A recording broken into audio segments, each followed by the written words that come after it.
I would like to talk to you about the power of daydreaming, but if you want to go straight to your pick a card reading, the timestamps are below.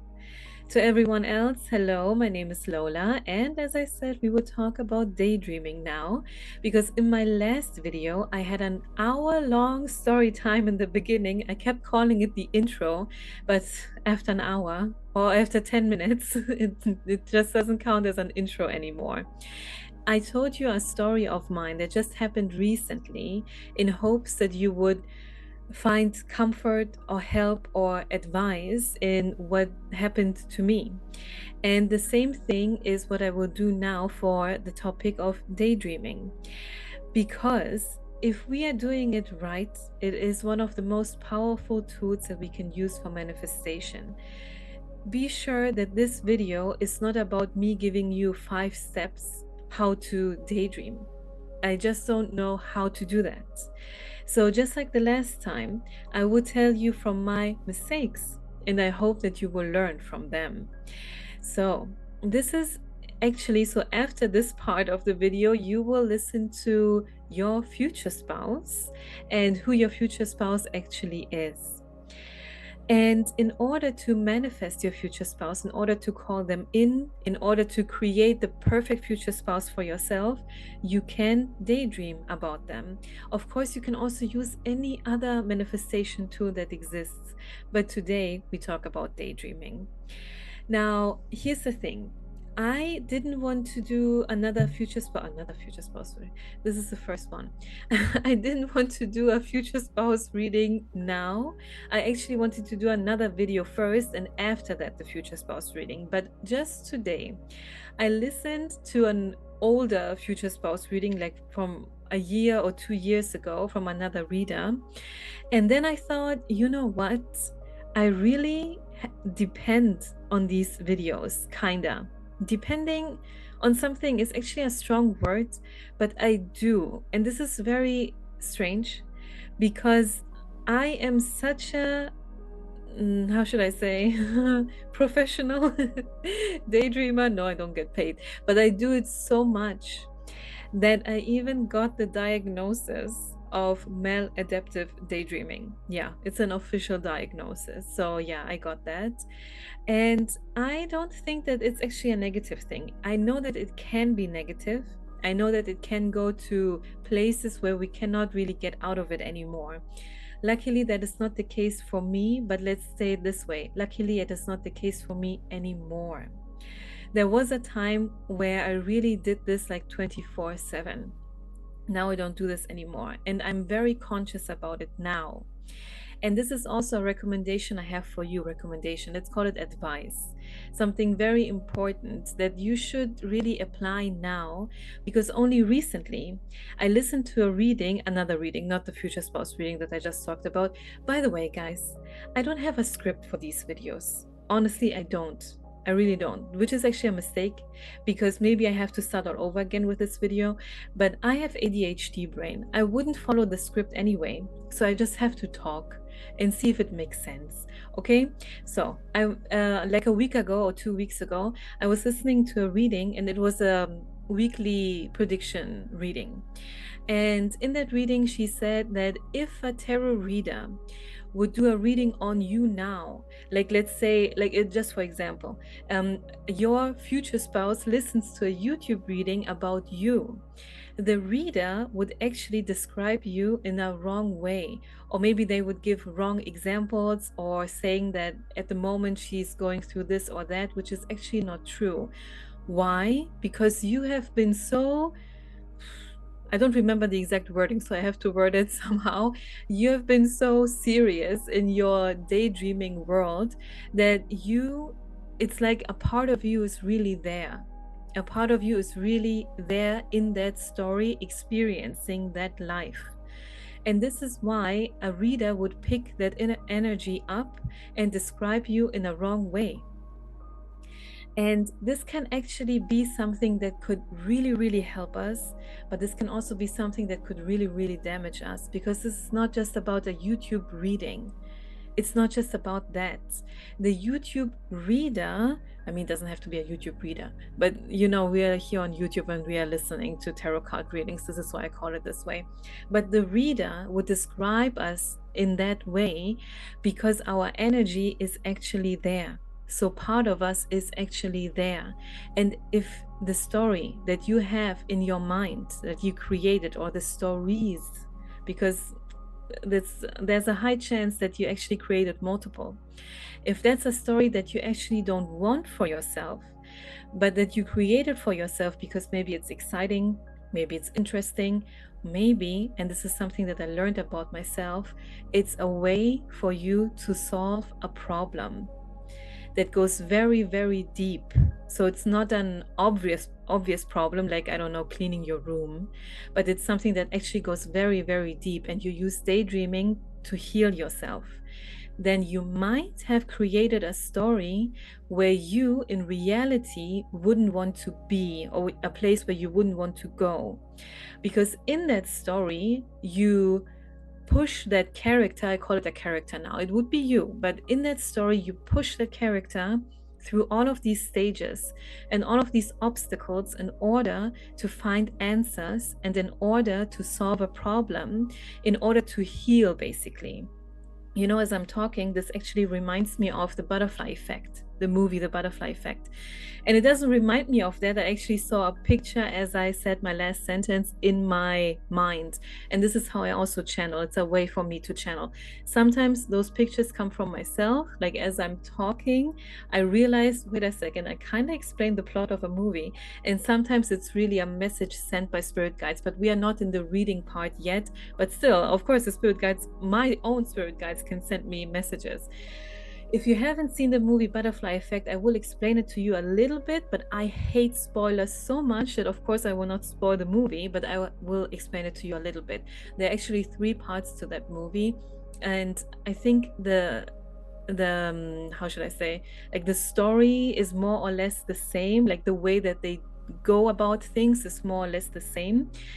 And it is a person who it's about a person who experienced something in their childhood, and then suddenly there's a huge jump in time, a huge jump. So something, we see those actors, those characters as kids, and then suddenly we see them as, I don't know, 18, 19, 20-year-olds. And we are wondering what the heck happened in the meantime, or what happened in that moment when they were kids. And this person finds a way to go back in time.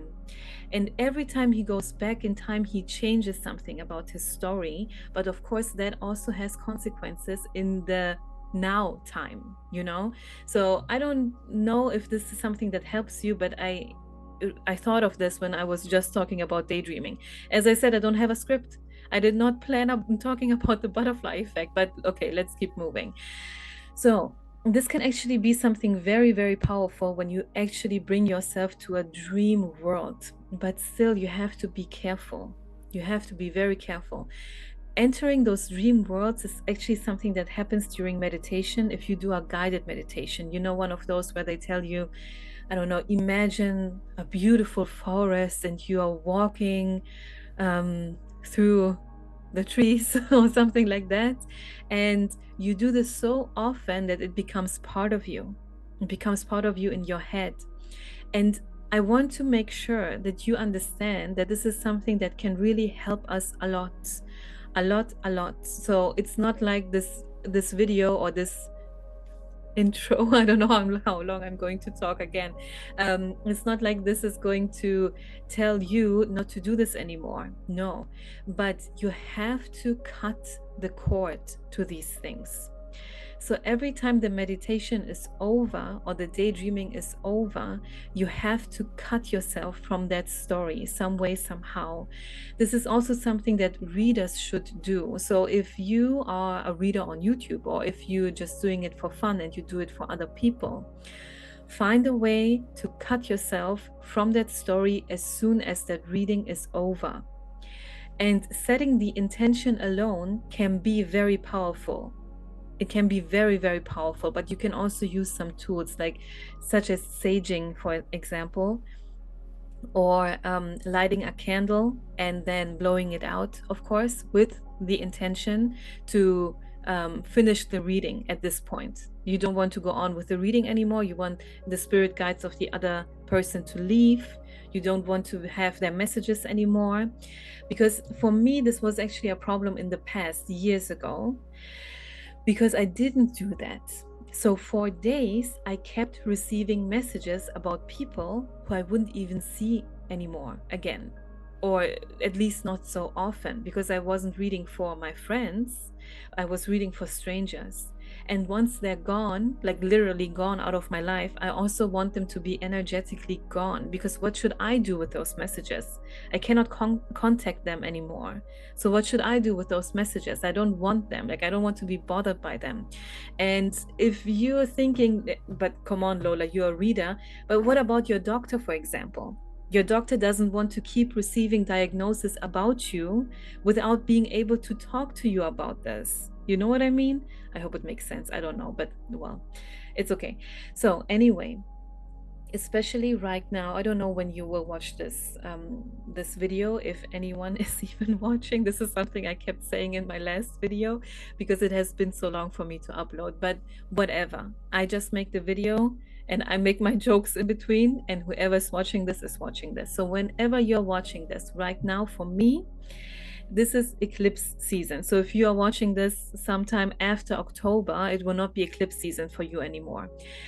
But I assume that if someone is watching this, they're watching this as soon as I upload this, because that's how it usually is with YouTube videos. And with the eclipse season, our lives will change for sure. And it will go one way or the other way, this way or that way. And it doesn't mean good or bad, it just means change. And of course, I hope for all of us that it will be a very, very positive change. Listen to my last reading, by the way, because I talked about that. But well, at the end of the day, it will change. And the energies of the universe work with your energy. And if your energy is somewhere else, in a different story, and not right here where you actually are, then that is not positive for you. It is not good. So you have to, and this is something that I did, you have to bring that story to an end. So if this is not the kind of dream place that you imagine because of a guided meditation, but if this is actually coming from your daydreaming, maybe you're also a maladaptive daydreamer. I hate the word maladaptive because I said in my last video that I actually consider daydreaming a superpower. And maladaptive, you know the word mal, the first part of the word. I think it's Latin. Almost everything is Latin, so maybe it makes sense. It actually means bad. So you're not adaptive, and that's bad. You cannot adapt properly. But okay, that's a medical thing, so of course they have to call it maladaptive, as if they would call it something spiritual positive. Okay, so fine, whatever. If you actually created a story in your mind where you are maybe even a completely different person, so I'm just giving you examples. I'm not saying that it is that way. I'm just giving you examples. You're a different person, living in a different time, having a different family, a different career, and so on and so forth. Sorry. You have to somehow bring that story to an end. If you are able to just let it go, then just let it go, if you are able to do so. But I think if you are actually a daydreamer, as I am, because otherwise I don't think you would even listen to this part, maybe, or you just want entertainment, that's also okay, then it's better for you to wrap the story up. You created something in your mind that's basically a TV show, but even a TV show, as many seasons as it may have, ends at some point. And especially when it comes to TV shows, I usually hate the final episode because oftentimes they screw it up. But you have the chance. You are the director, okay? You are the director of the story that you created. You can finish it perfectly. Give yourself a great end, a great ending to that story, and then let it go. You can open up these daydreams months from now again, or maybe weeks from now, if you need it, because I know that a lot of people need it actually, and they depend on these things. I understand that completely, really I do. But right now, it's not a good idea. It's not a good thing to have in your head a story where you are actually a completely different person, even with a different name, because then it's not about you. It's about what I said before. Maybe you are creating a different story in your head in order to solve something that happened in your life. Because in real life, you're not able to solve it, or you couldn't solve it, and it's done now. Like, you cannot go back in time. But in your head, you have the space to do this. The thing is, though, and that is the issue, that part of you is in that story. Part of you energetically is actually in that story. Your soul inhabits the body that you are living in. But if you are so deep in your daydreaming, then part of your soul, yes, I'm saying your soul, part of your soul is in that daydreaming world. And maybe part of you, or all of you, is thinking right now, great, thank God, because I actually don't want to be here. And trust me when I tell you that I 100% understand that. I really do. Right now, we have very powerful energies in the universe, and you want something to change. You don't want your life to be like this anymore. And even if it is a good life, you want it to be better. And right now is the time for this.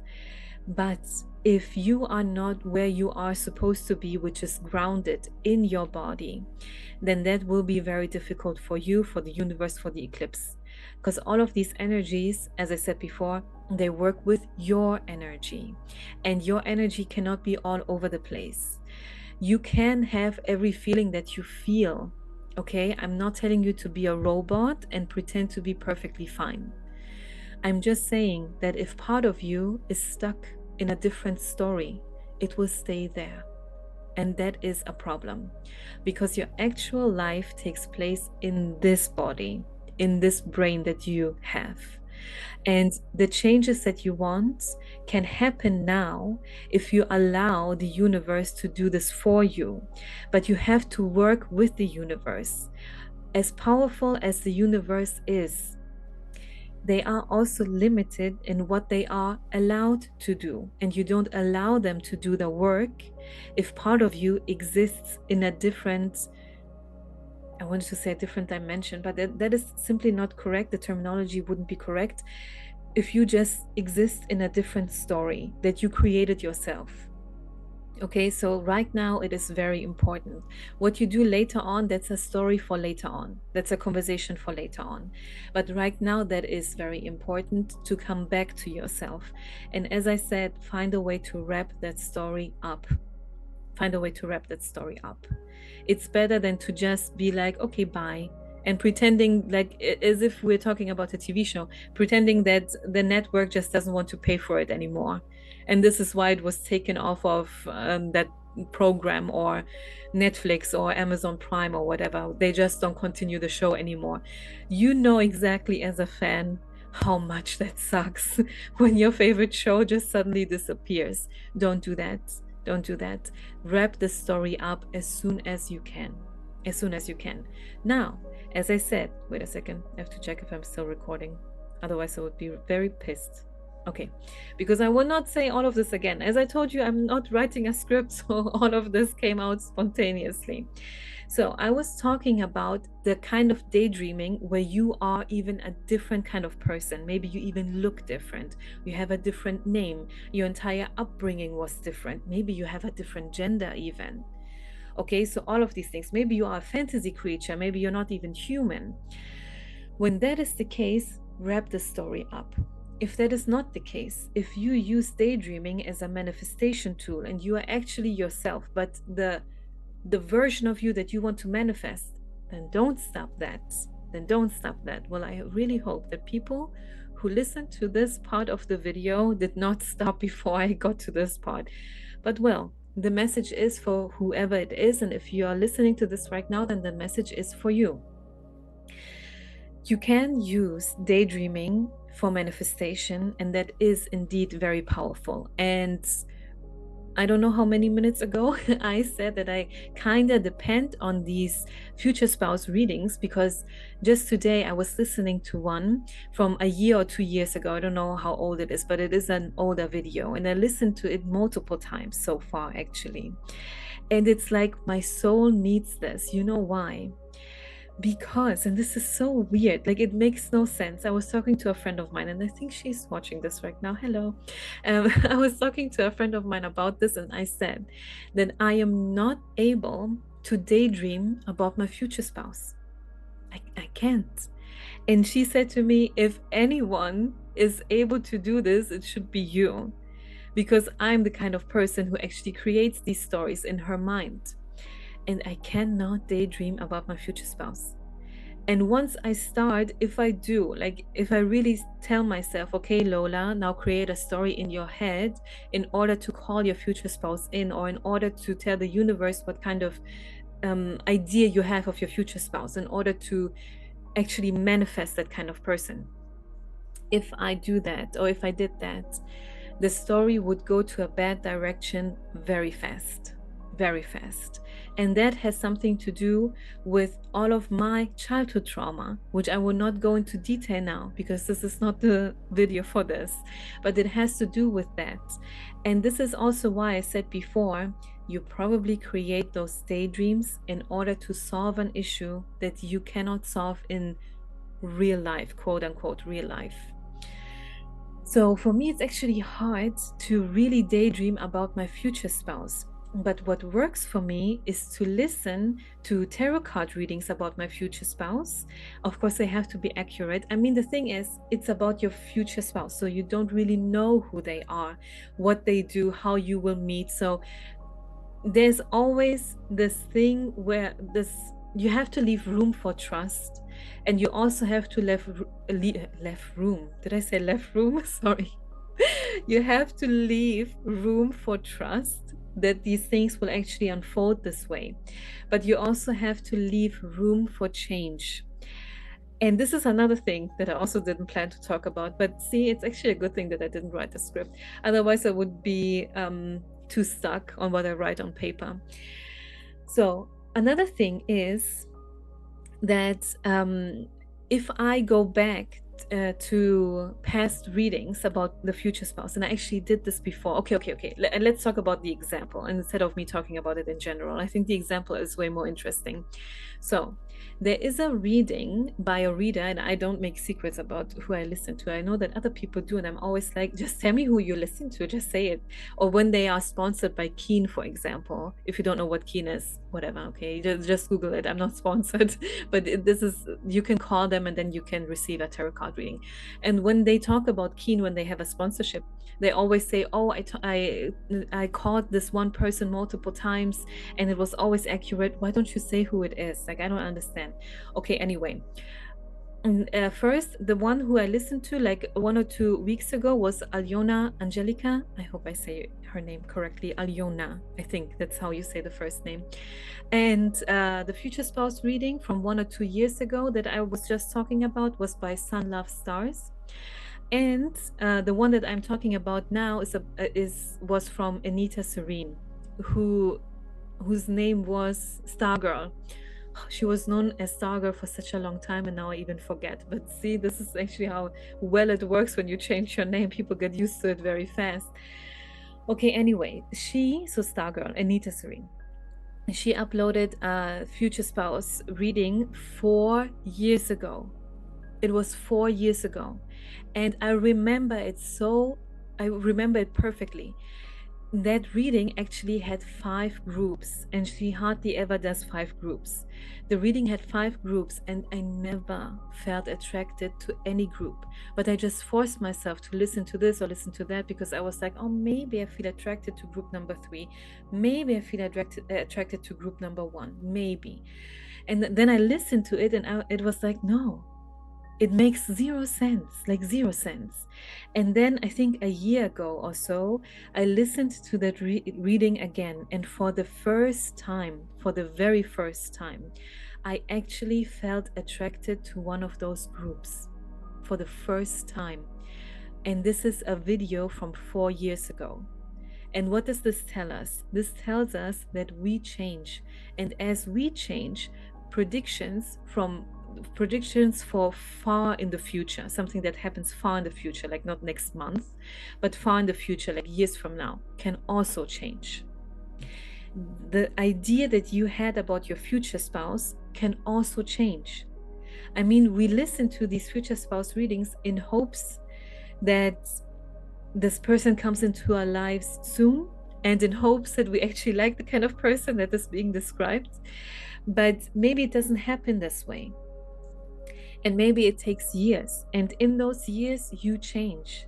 And the kind of things that you were attracted to, you're not attracted to anymore.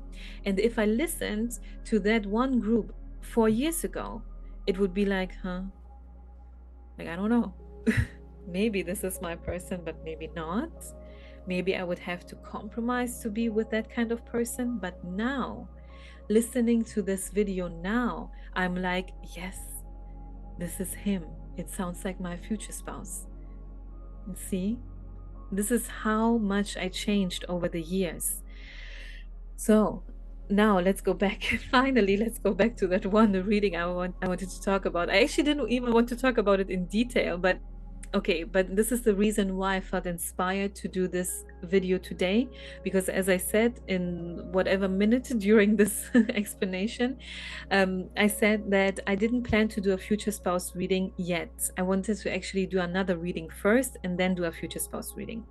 But today I listened to this older, like in quotes, older reading from a year or two ago about my future spouse. And then once again, as I always do when I listen to future spouse readings, I realized once again that when someone told me your future spouse is this, or that, like if they gave me like 3 adjectives, for example, I would create a story in my mind that would go very bad, very fast. And this has to do with things that I have to work through, okay? And I know that, so this is actually a good thing that I am aware of this.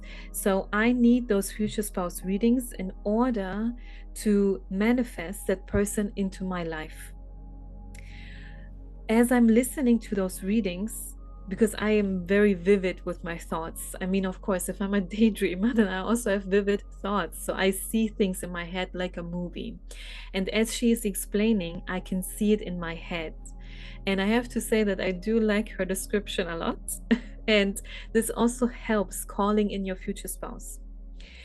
And now, mind you, I'm talking about the power of daydreaming before a future spouse reading.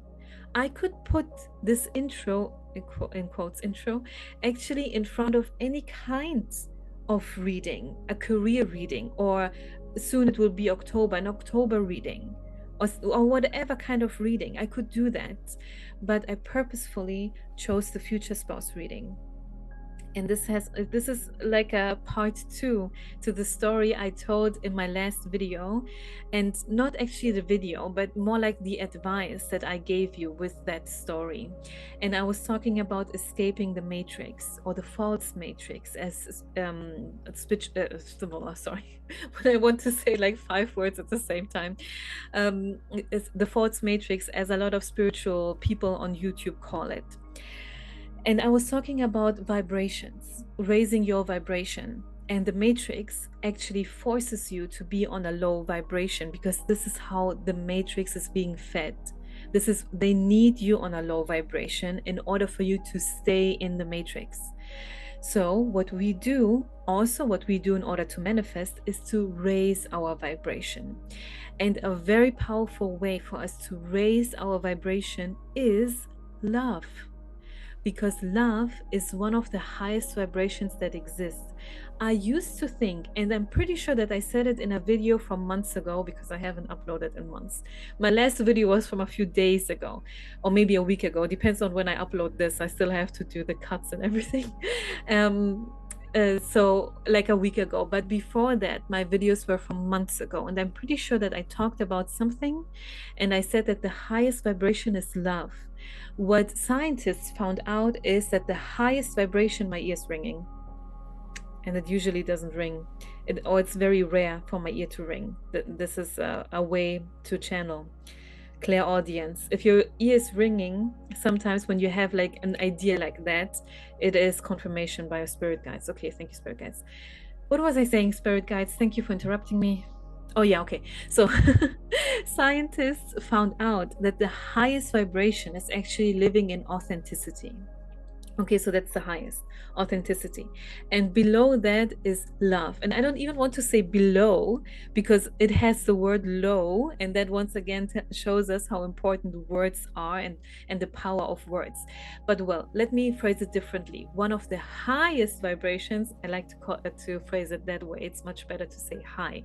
One of the highest vibrations is love, and a very powerful way for us to escape the matrix, for us to manifest even more, to call in more abundance. Okay, so I mean, you know exactly what it is like. Sometimes you feel like when one thing goes wrong, like everything goes wrong. And this is how it feels, and this is also how it is, because once one thing goes wrong, it's like we call in all the other wrong things, because that one thing that went wrong made us so upset that our vibration dropped. And this is why we called in everything else that's also on that frequency. And when one thing goes right, it seems like everything suddenly goes right. And this is why we sometimes think about people who have it all, that, oh my God, they are so lucky. They are so lucky. They have the partner, they have the job, they have, I don't know, the attractive body, they have, I don't know, the great holiday coming up, and so on and so forth. And like they really have it all. But it makes sense. I mean, it doesn't have to be true. We don't really know what is going on in people's lives, but it makes sense, because once you are in that high vibration, it is easy for you to attract all the other things. And if there's one thing that can really get us to that high vibration, it is love. And you know exactly what it's like to find that person, to have that flirt, to talk to them on the phone or to text with them, and this feeling when you receive a message, and so on and so forth, and the giddiness that you have or feel when you get ready for your date. So actually, this is a very important thing. And I recently, like a few days ago, I was also talking to my friend and I said to her that people wouldn't think that it is weird to really sit down and daydream when it comes to things like your career. We wouldn't make fun of a person if they did this. We wouldn't say, oh my gosh, this is so stupid, like, don't you have a life or something like that. We would never do that. Or when we tell people that we already imagine our next vacation.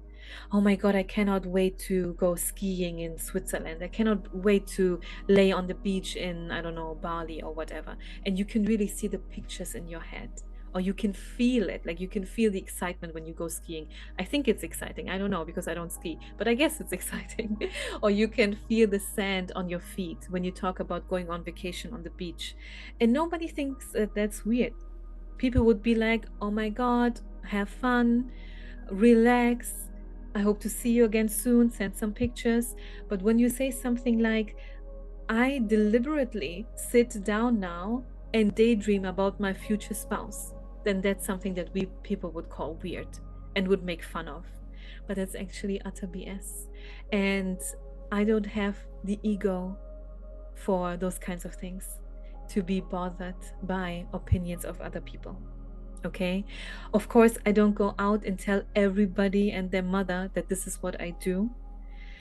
But when it comes up in a conversation, then sure, then I can talk about this. I mean, I also talk about it publicly on YouTube as of right now. And I really don't care. Guys, we have to do what is right for us and not what is interesting or entertaining for others. We have to do what is right for us. So, as I said, the power of daydreaming. Use these readings, and it really doesn't matter if it's a future spouse reading, a career reading, if it's a prediction for the next month, whatever it may be. Use these readings as like a script that you can use for daydreaming. Daydreaming is so powerful because you can see, you can feel yourself in this story But the difference to what I said before is that that story is actually your story, and it is your future story. And as you are imagining it in your head, it's like you're experiencing it right now. It's like you feel it right now. It is happening right now. This is what you tell your brain. So you trick your brain into thinking that you are doing this right now. And what manifestation actually is that you imagine these things, and when you manifest them, like look at my hand movement if you're looking at the screen. It's like when you manifest it, it's like it's coming to you, so you are closing the gap. I have a crystal in my hand in case you're looking at the screen. If you're wondering what is in her hand this whole time, you are closing the gap. So this is you dreaming about this, and this is that reality that you're dreaming about. And as you daydream about it, so as you manifest it, you're actually closing the gap. You're closing the gap between what is going on in your life at the moment and how you want your life to be. So use daydreaming in order to create that story for yourself, not that imaginary character that is going through season 23, episode 800. And guys, I'm not mocking it. I know that the way I said it right now was a kind of mockery, but I don't mock what you are doing, because I'm doing the same thing. I just explained it. I am a daydreamer, a maladaptive daydreamer, as the doctor said, because I am solving issues that I couldn't solve any other way.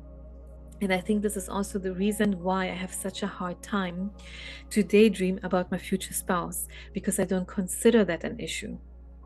I don't consider my future spouse an issue, or me getting to my future spouse an issue. I don't consider it that way because I don't even know who that person is. I have no idea. Like, I haven't even experienced any kind of conflict or any kind of obstacle between me and my person in order to daydream about it to solve that problem. Do you know what I mean? Yeah, I think you do. So the power of daydreaming, it can be even more powerful than things like scripting, for example, or meditating in itself. But daydreaming is actually a kind of meditation. And I'm telling you, just use whatever helps you. Use whatever helps you. A lot of people also say that witchcraft and meditation don't go hand in hand. I find that very weird. I don't understand. I mean, if you understand and if you agree, please explain it to me in the comment section. I would love to know. But for me, it just doesn't make sense. Why would these things not be something that goes hand in hand? But if witchcraft is, or these rituals are not something that you want to do, something that you don't feel comfortable with, or you're just like, honestly, I don't know how, so I don't do it, don't do it. If scripting is something that you don't like to do, don't do it. If meditation is something that you don't like to do, then don't do it. If daydreaming is your thing, then do it. Okay? And this also goes for every other thing. So if daydreaming is not your thing, but scripting is, go ahead and do that. Okay? Whatever helps you to manifest the dream life that you want, but that you want here in your reality as yourself. Okay? Because you are yourself. You're not a different kind of character. Then please use whatever you have on hand. Okay, so I hope this helped. And now we will go to your future spouse reading.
Hi, group number one, and welcome to your reading.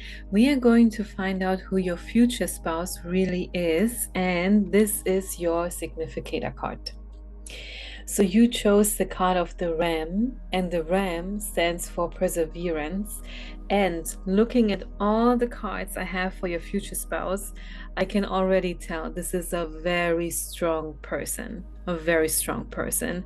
So, first, let's read what the card says. And by the way, when I say strong, I actually mean mentally strong, but this can also mean physically strong. So, the card says, you have many gifts, so your future spouse has many gifts. No problem can withstand the power of your mind. With patience, you can reach your mountaintop. Never give up, and good luck will follow. And as I said, looking at the cards, all the cards that I have for your future spouse, I'm looking down because it's on my desk. Looking at all of those cards, I can tell that with perseverance, your future spouse has really gained a lot of things. I don't know if they are already what the last line says, but I think this is like the last thing that's left, and that is you. Because you watching this, you are their future spouse. And that is the line, never give up and good luck will follow.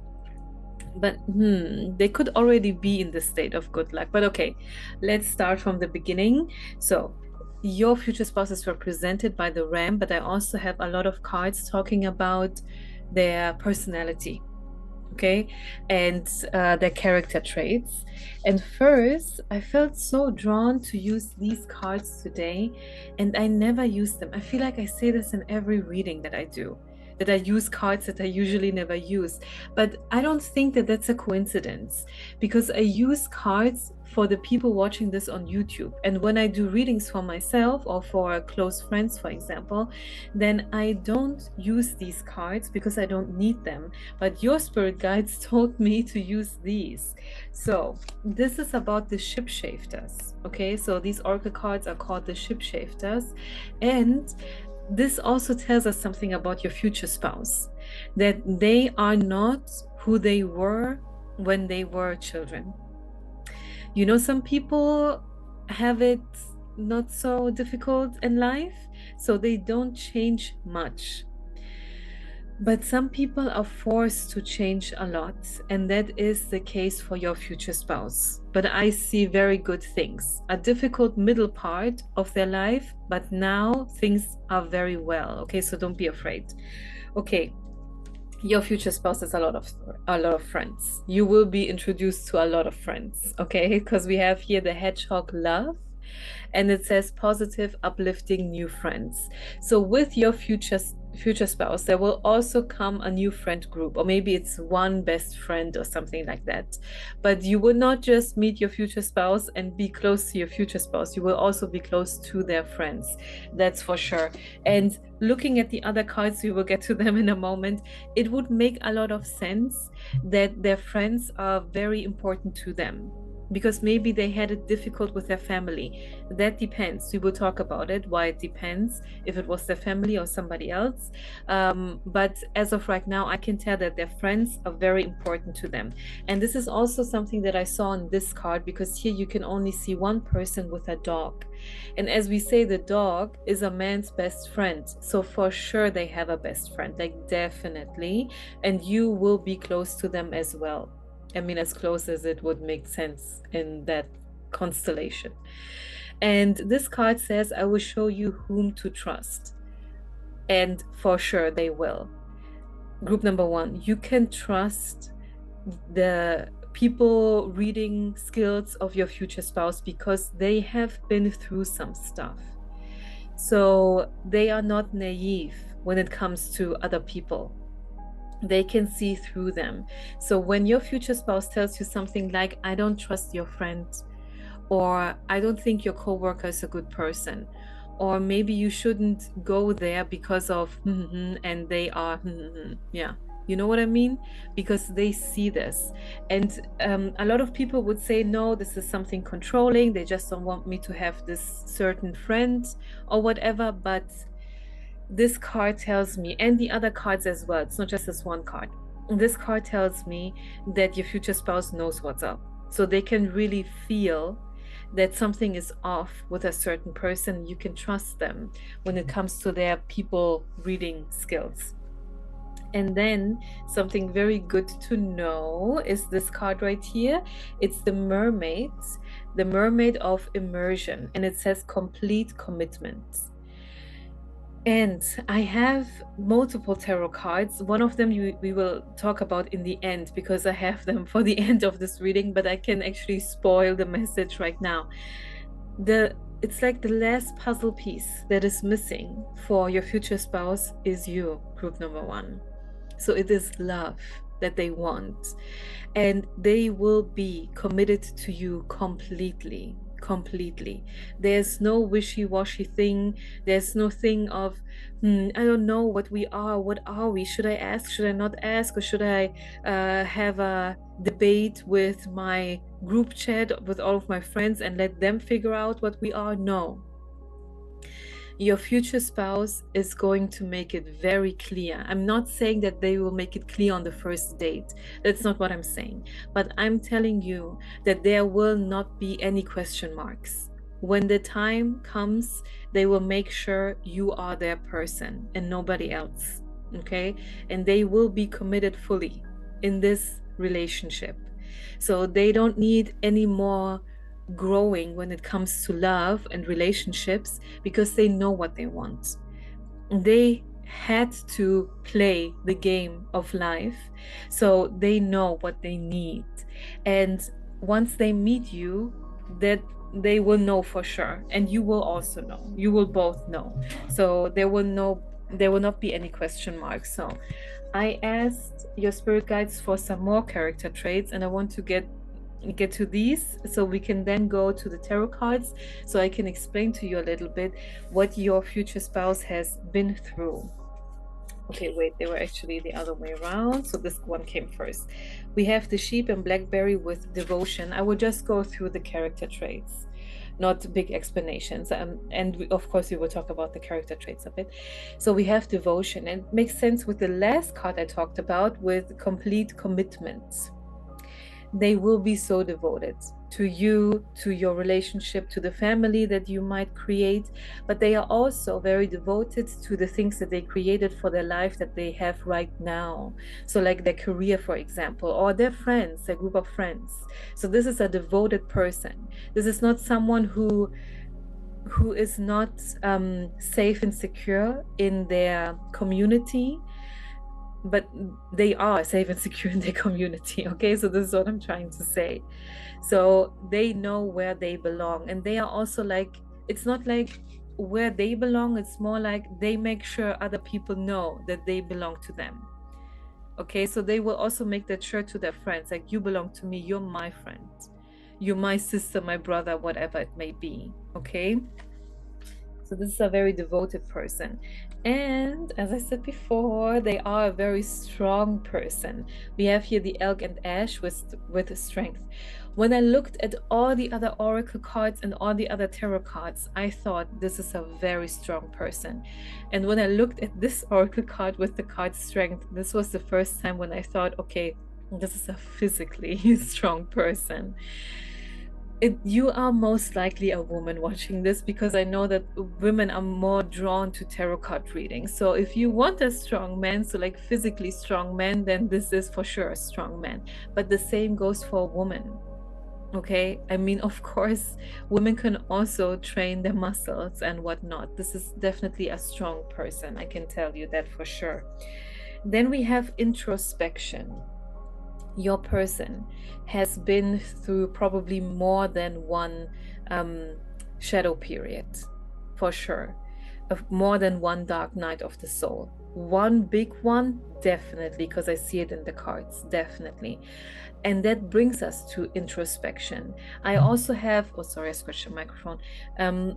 I also have the Hanged Man in your tarot cards. We will get to that. But what does it mean to be a hanged man? When you are a hanged man, you stay in a situation for a while, for a very long time actually. And there is no doing things on the outside. They're only things doing on the inside.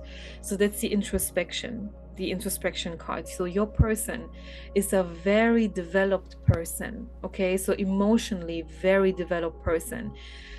Some people need lifetimes to get to this point. Yes, they really do.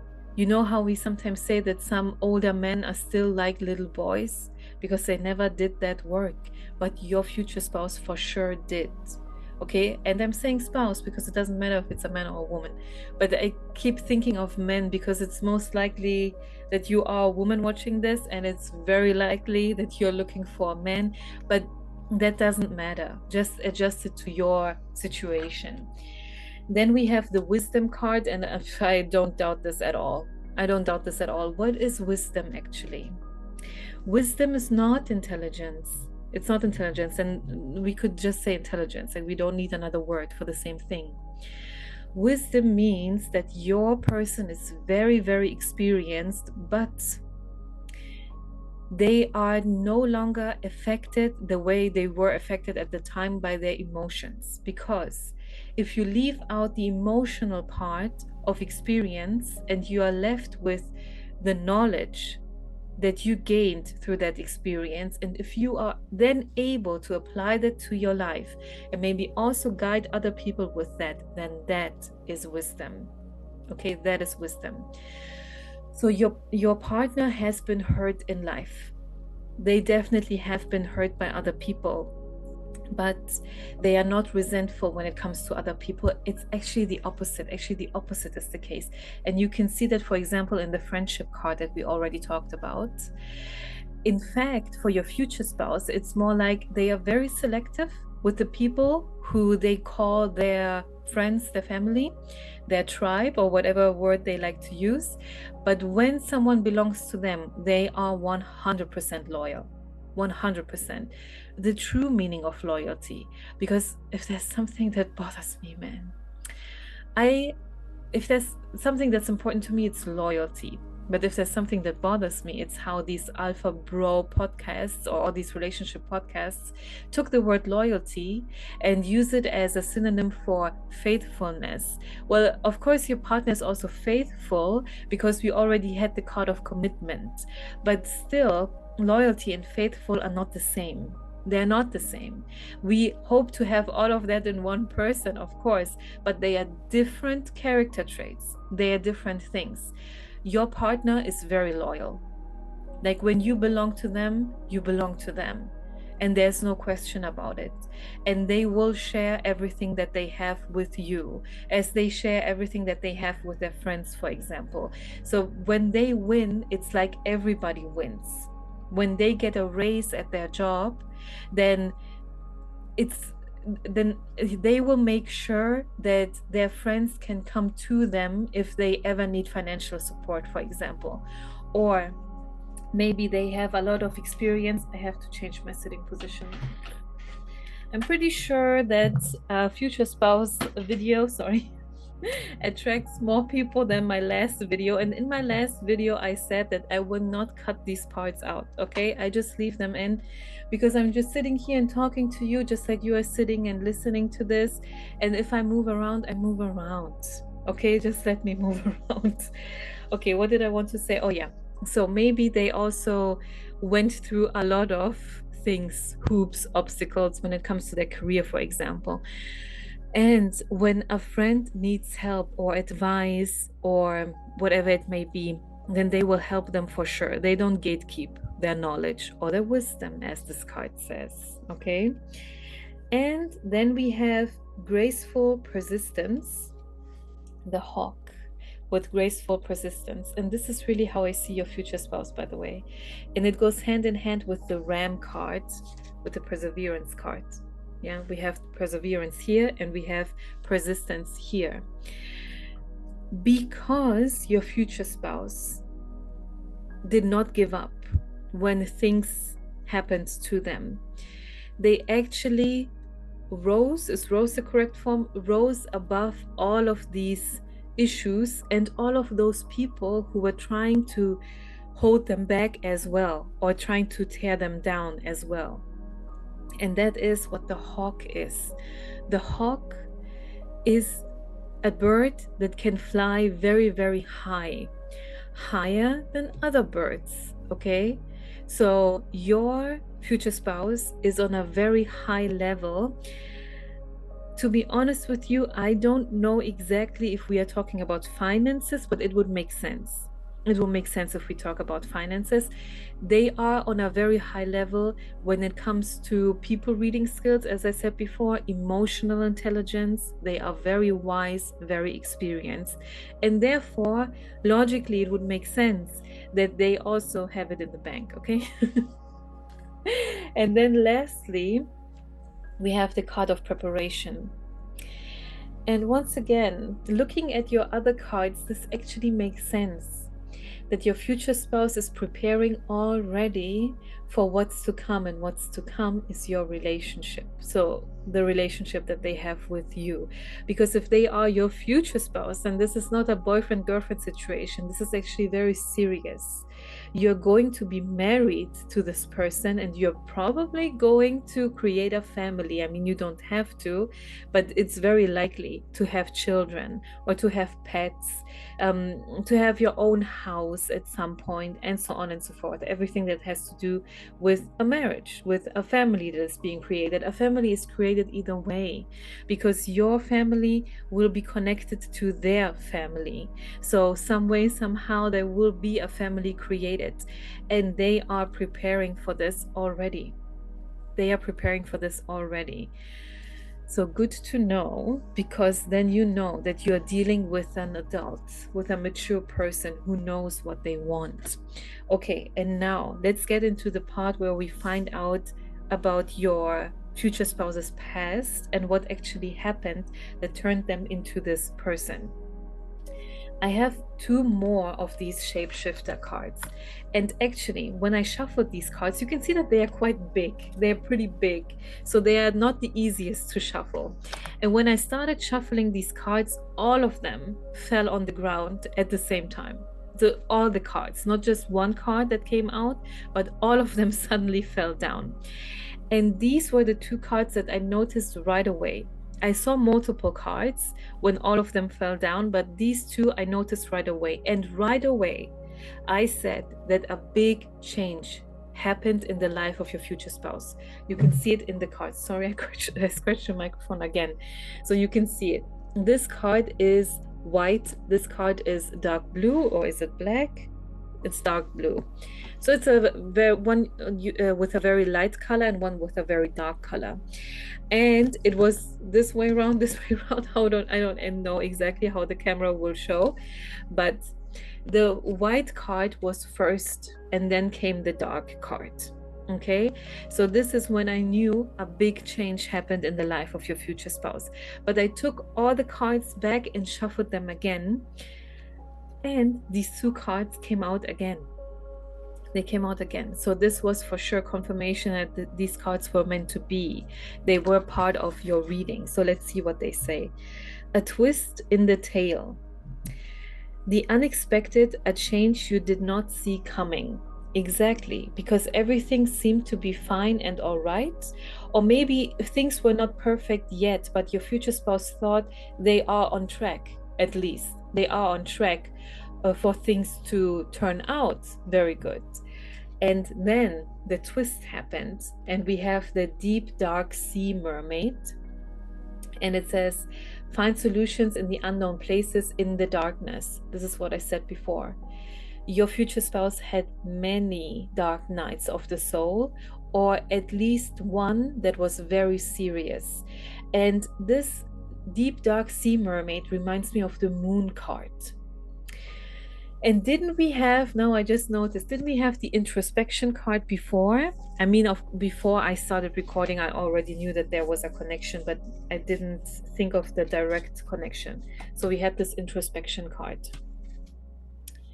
And now we have the deep dark sea mermaid. This reminds me of the tarot card of the moon card.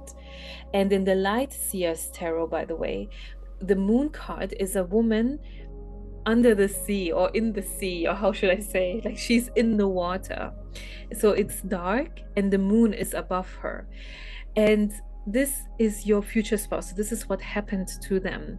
Something happened to them that forced them to go inside, to be alone for a very long time, or to at least feel alone for a very long time. I mean, maybe they were surrounded by people, but they felt alone for a very long time. They were forced to go into this place, which is inside themselves, to sort things out, to figure out where the wounds are, and to heal themselves.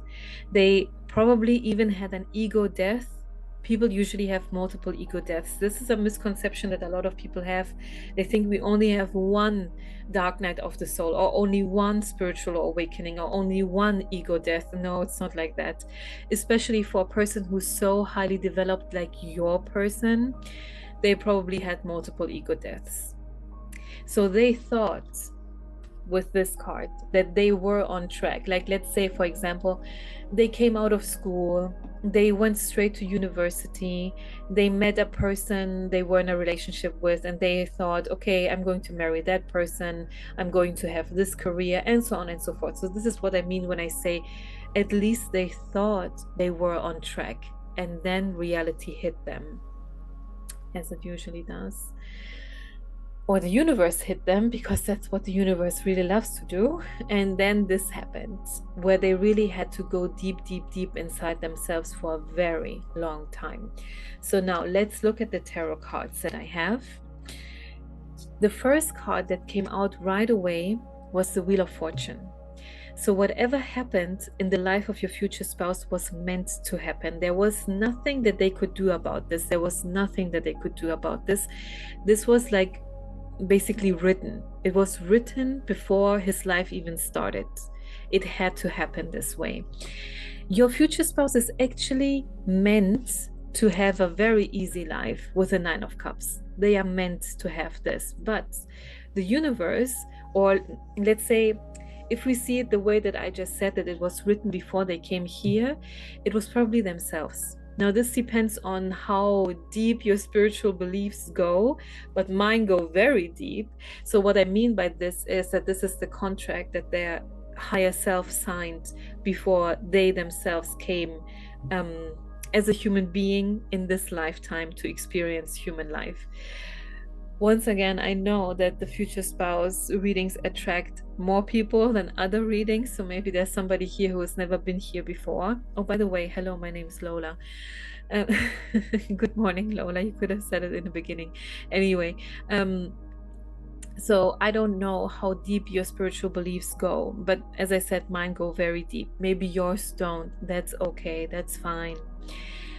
But what I'm trying to say is that the universe, or their higher self, so a higher version of your future spouse, knows exactly that they are actually meant for the good life, the good things in life, to have it easy in life, but not from the beginning. Not from the beginning. Actually, the universe says, before you get to this, which is the 9 of Cups, you have to experience a lot of SHIT first to grow into the kind of person who can easily receive and also maintain the 9 of Cups. Okay, because the 9 of Cups is like, wow, I mean, what more do you want? I mean, of course you can have the 10 of Cups, but okay, we will get to that actually in a moment. So as I said, it was part of their destiny to experience some kind of hardship, and here you have the 3 of Swords. I hate it so much when I see the 3 of Swords card, because it really breaks my heart, to be honest. And what you can see in this depiction is a heart where there are 3 swords. So their heart has been really broken, like it was painful. Whatever happened to them was really not easy. There's 44 on my clock, and I have seen 44 multiple times during this reading while I shuffled the cards as well. So maybe this is a card that you have seen often, or that you are going to see often shortly before you meet your future spouse. So we have the 10 of Cups. Okay, so your partner, your future spouse, thought that they have it all. They have it all, everything is clear, everything is set. And then all of a sudden, some kind of confusion happened. Some kind of confusion happened because we have the Two of Swords.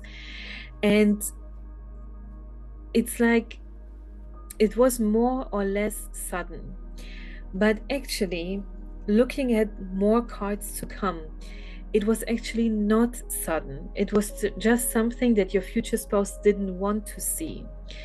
And when the time came to accept the situation, it hit them really hard because they maybe tried to lie to themselves and pretend that no, it's not like that. It's actually everything is fine, everything is perfect, everything is going very well in my life, but it didn't. So they somehow felt on an energetic level that they are fighting something. But as you can see, the person is blindfolded in the Two of Swords card. They didn't really see who or what they were fighting. So something was off. Something was off. I have more tarot cards, but now we have to get into the oracle cards I have to find out what actually was off. Yes, there is some writing on this card, but with this card, I felt very drawn to the picture. And in the picture, you can see a hand and these dices. Dice, sorry. Dice is already the plural of the word, isn't it? I think so. So you can see someone with these dice in their hands. So somebody was playing your future spouse. And first, when I only had the tarot cards, because there are more tarot cards, but first, when I only had the tarot cards, I thought that this has to do with a difficult childhood. And maybe it does. So maybe multiple things happened in the life of your future spouse. But then when I saw these cards, I was like, I think it has to do with an ex-girlfriend or boyfriend.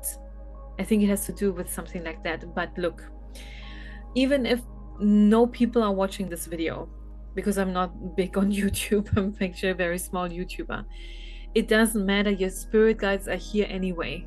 No matter if the person at the end watches this video or not, the spirit guides are here and delivering the messages anyway.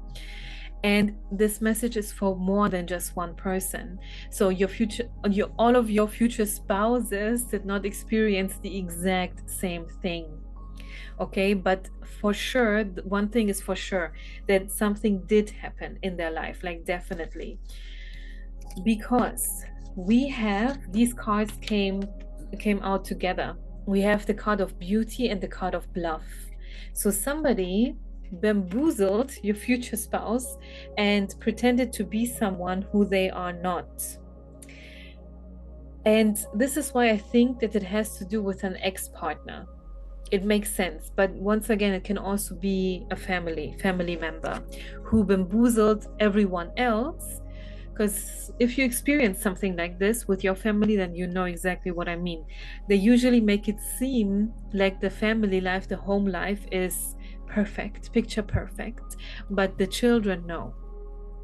They know. Okay, I mean, the parents pretend in front of other people, but the kids know. So it could be that, or as I said, it can be an ex-partner. So we have on the beauty card, it says charming, graceful, kind-hearted. So this is who the person pretended to be. And then we have the bluff cards, but they are not charming, graceful, and kind-hearted. They are actually pretending. They're wearing a mask. And we also have exaggeration on this card. So somebody played your future spouse, and the person played hot and cold with them. So they were trying to manipulate your future spouse, and at some point it clicked. At some point your future spouse realized what is actually happening to them. Okay, so the person who did this played a very good game for a very long time, because if you don't do this for a long time, then the pain is not so severe, the pain it causes. But as I said before, your future spouse really thought that they are right on track. So if this is an ex-partner, they probably thought that this is it, this is their person, but it wasn't their person. They were playing with them. And at some point the truth came out, because here we have the clarity card. At some point they knew. We have a camera in this card, so we don't know, but This is something that I see in this card, that maybe your future spouse figured things out because they saw text messages, or the camera also goes hand in hand with the bluff card, because suddenly maybe the mask of the person fell in a certain situation, and then they saw clearly who or what they are dealing with, because then suddenly things made sense. Sorry, I'm channeling right now. This is why I'm talking a bit slowly. Okay, now I'm seeing things more clearly. Thank you, spirit guides. It was the friends. It was the friends of your future spouse, which is also a reason why they are so close. It was a guy friend. I can see it in my mind now. If you're looking at the screen, yes, my eyes are closed, because when I channel, I get too distracted and then I cannot channel anymore. So it was a guy friend who really tried to open your future spouse's eyes when it comes to that person. And they were talking to them very slowly, very rationally, like not in public, not in front of everybody, like, dude, can't you see? We all know this. We are talking about this all the time. No, it wasn't like that. Sorry, because that friend knows your future spouse, and they knew how to handle the situation, and they talked to them in private about this. And at some point, really, that mask fell.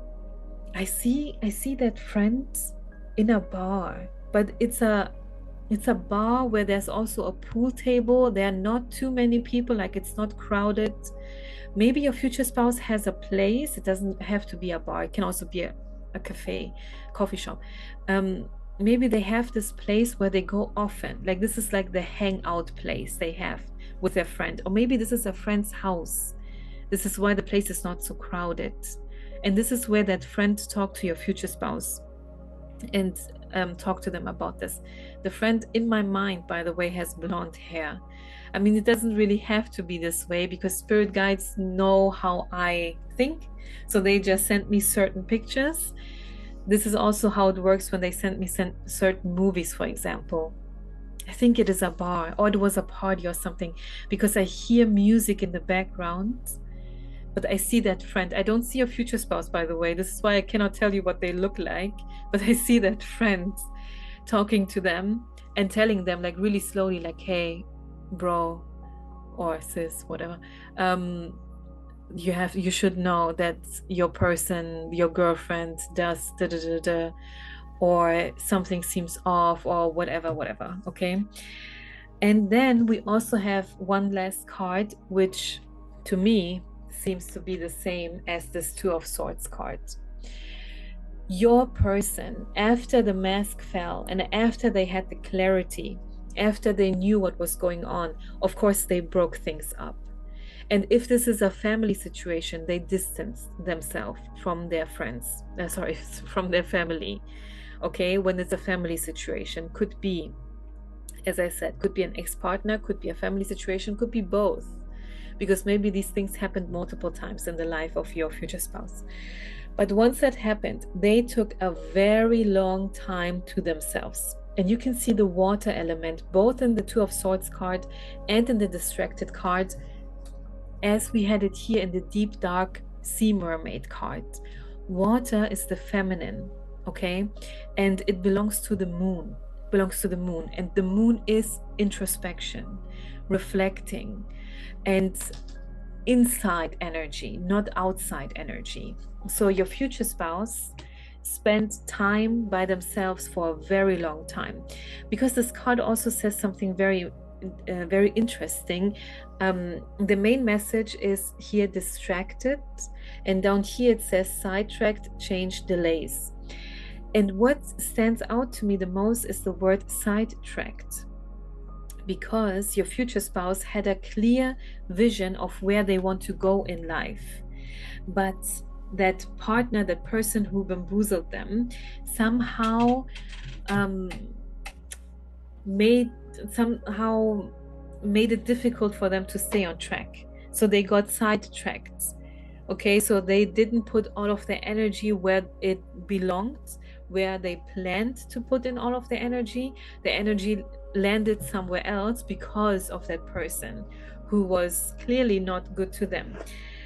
Now, let's go back to your tarot cards because the story still goes on with your tarot cards.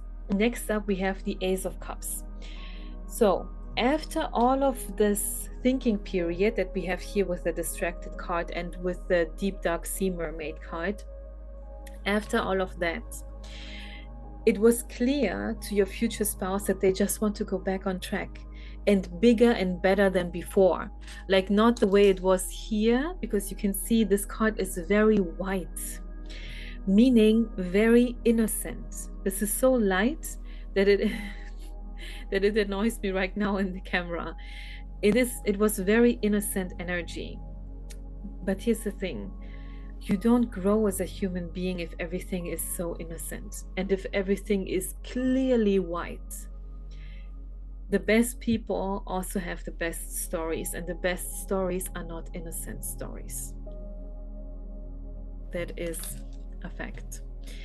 So it was clear for your future spouse that they wanted the Ace of Cups. They wanted their cup to overflow. And for that, they had to get into this position of the Hanged Man for a long time. I don't think that the Two of Swords, the Deep Dark Sea Mermaid, and this Distracted card are all the same as the Hanged Man. I don't see it this way. I see those three cards that I just mentioned as one period, and then the next period when they realized what they actually wanted, that they want to come back bigger and better than before. That's when they were in this situation of the Hanged Man card, because the Hanged Man, behind their head they have a sun, not a moon, you know.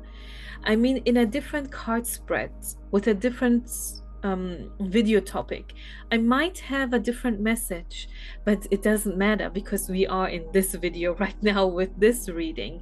And in this reading, to me, this is a different step. So from an outside perspective, it may look the same, like that your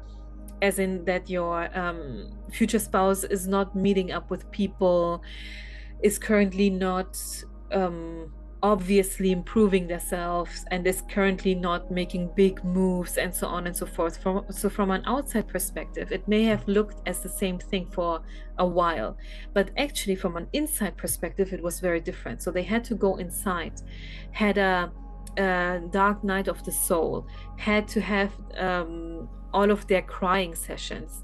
They had to be mad for a while. They had to release all of those feelings, all of those emotions. They had to go back in time and think, where did everything go wrong? And then they had to get to the point where they realized, you know what? No, I want the Ace of Cups. I want my cup to overflow with all the good things in life, with opportunities, with love, with friendship, with everything. And then they took some time to really contemplate, to really think about things. So where should I go from here? What should I do? And with that, they realized everything is in their hand, because we have the Emperor here. In the tarot card deck, there's an Emperor and an Empress. The Emperor, of course, is the male. And this is the power of the male. They know that if they want something, they can go and get it. They can go and get it. Like they know that they have to go and work for it.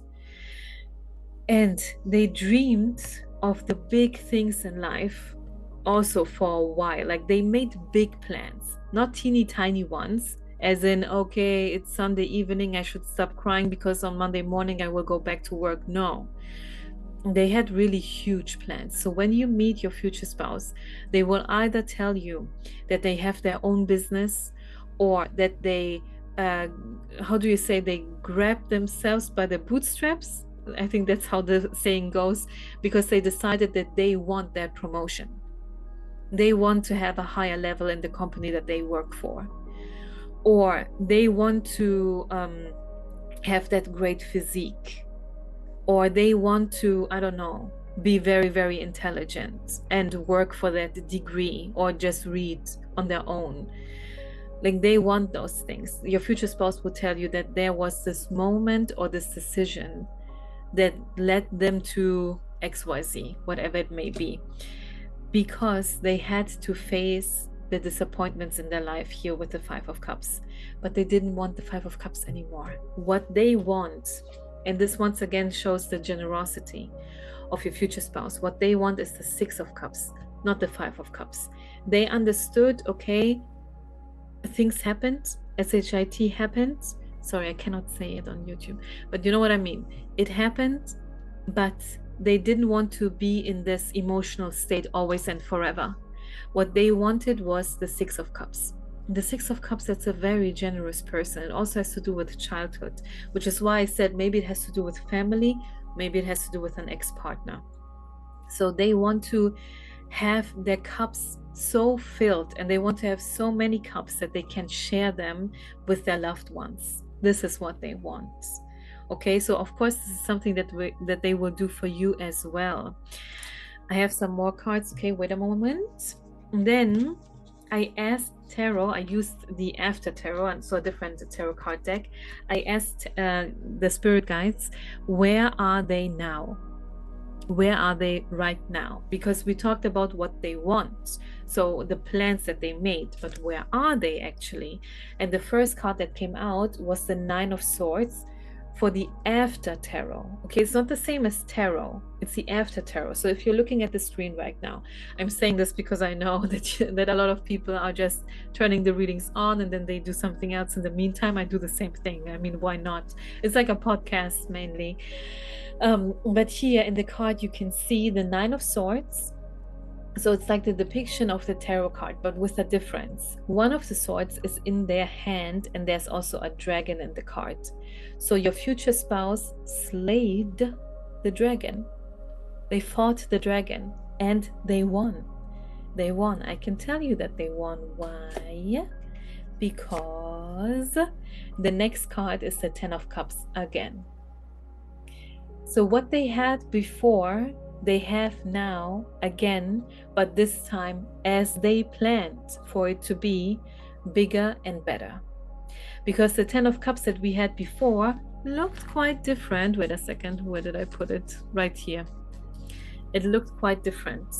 Here you can see in the tarot version that people are excited that they have the Ten of Cups now. But here it's like they already got used to having the Ten of Cups. And this time there are even more people in the picture, and there's a fireplace. What does fireplace mean? I mean, if we go back in time, like centuries back in time, a fireplace means warmth. Warmth means you survive the night. So what they made for themselves is a warm place, a warm life.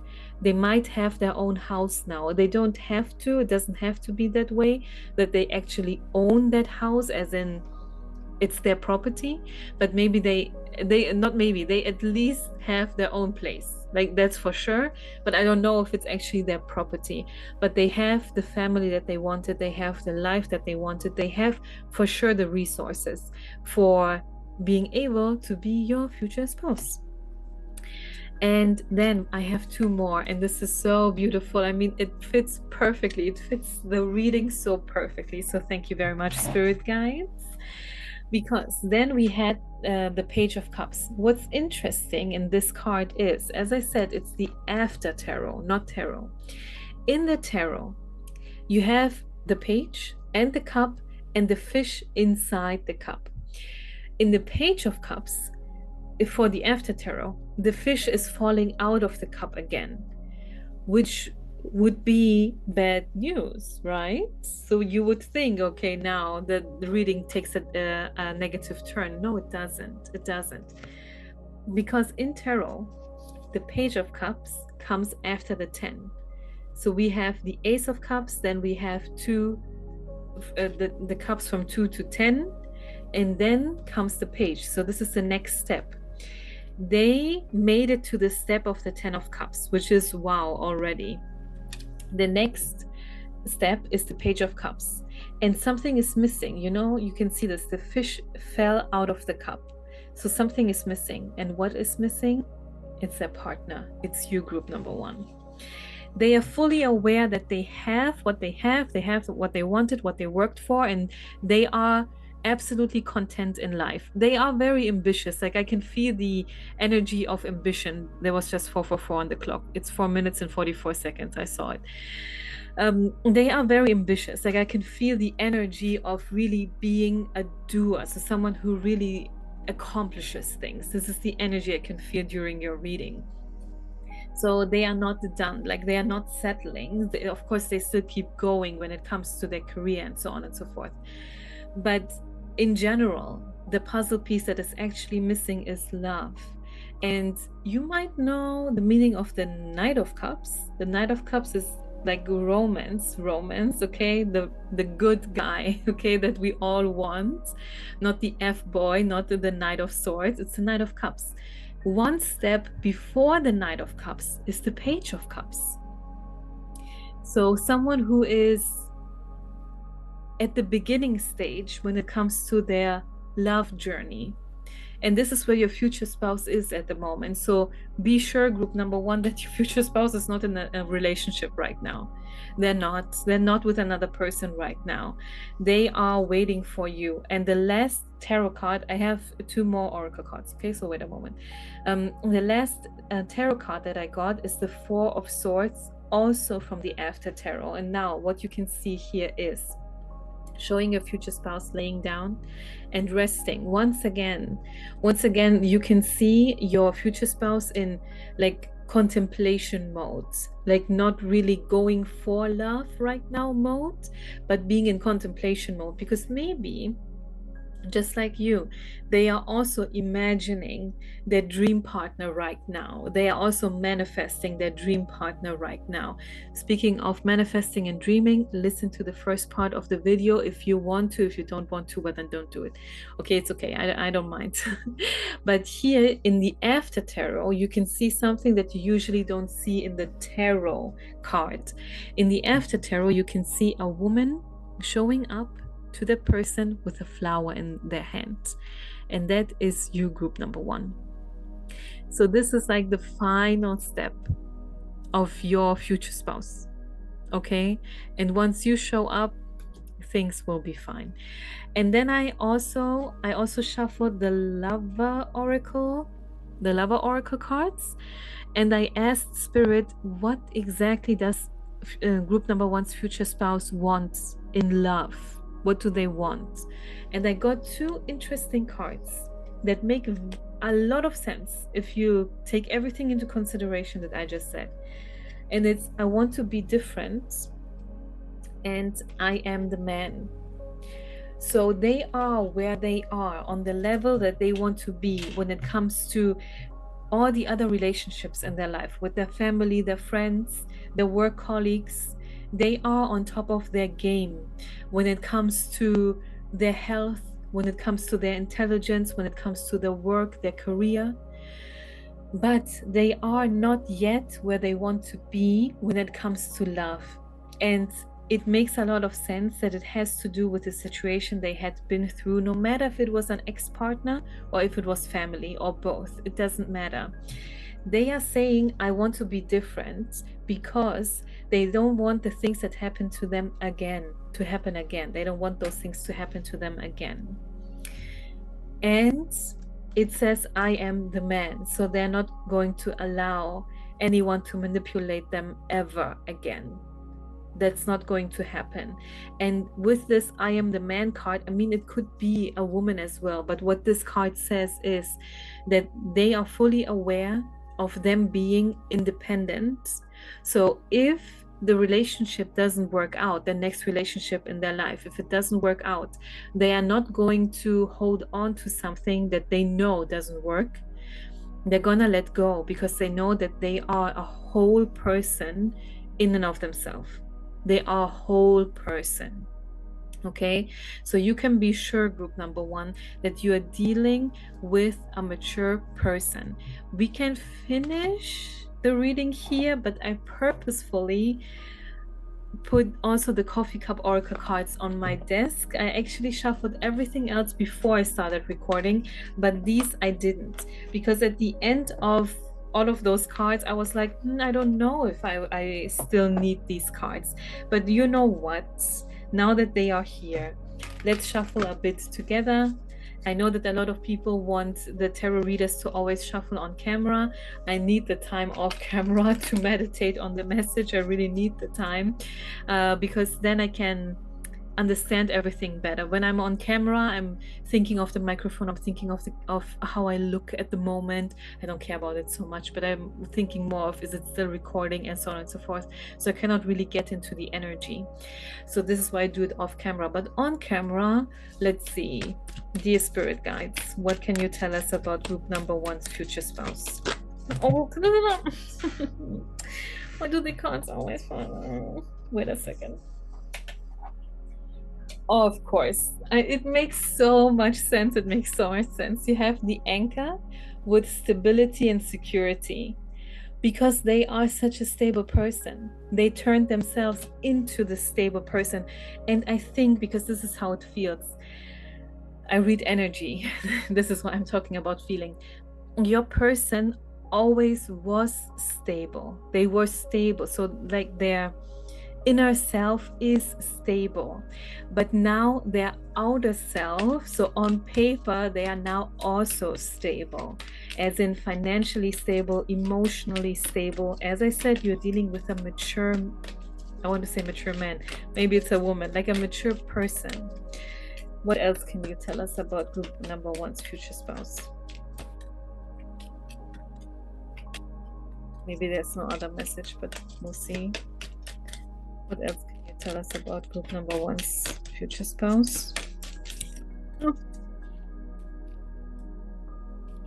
Maybe that was the final message that they wanted you to receive.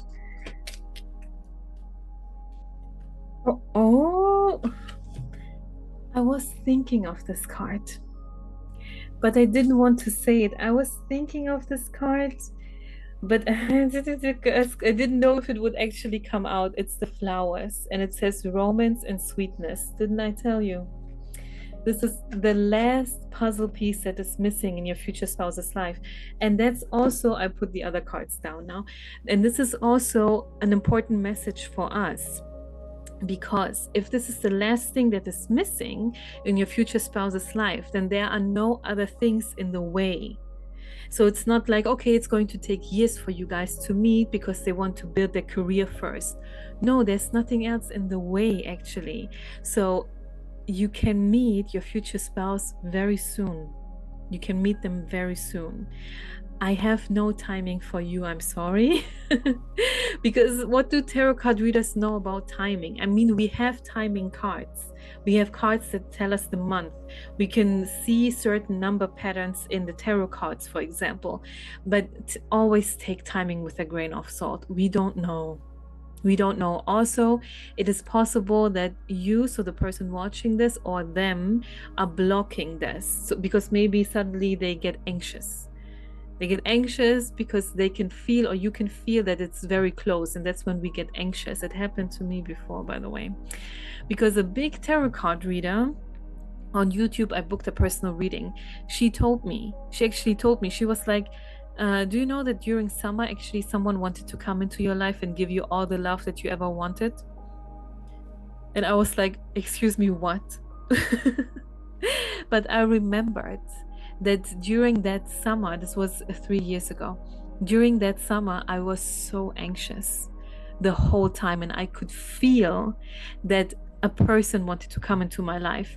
And I literally, not in my mind, not in my thoughts, not in my energy, but literally with my mouth, every time I got anxious, I said, no, not now, not now, not yet, not yet, not yet. I said it out loud. So when people were around me, they could hear me. Of course, I didn't scream, like maybe I whispered, not yet. But people were probably able to hear because I was so anxious. I was not ready at that time. Make sure that you are ready as well, group number one. So it's not just about finding out who your future spouse is. It's also about you telling yourself, am I ready for this person or not? Okay, because it seems like this is something that can happen in your life very, very soon. Because as I said, nothing else is in the way for your future spouse. the last thing that they want in their life. So the last thing that is missing in their life is their future spouse. So I guess that they are going to start, if they haven't already, the journey to their future spouse now or very soon.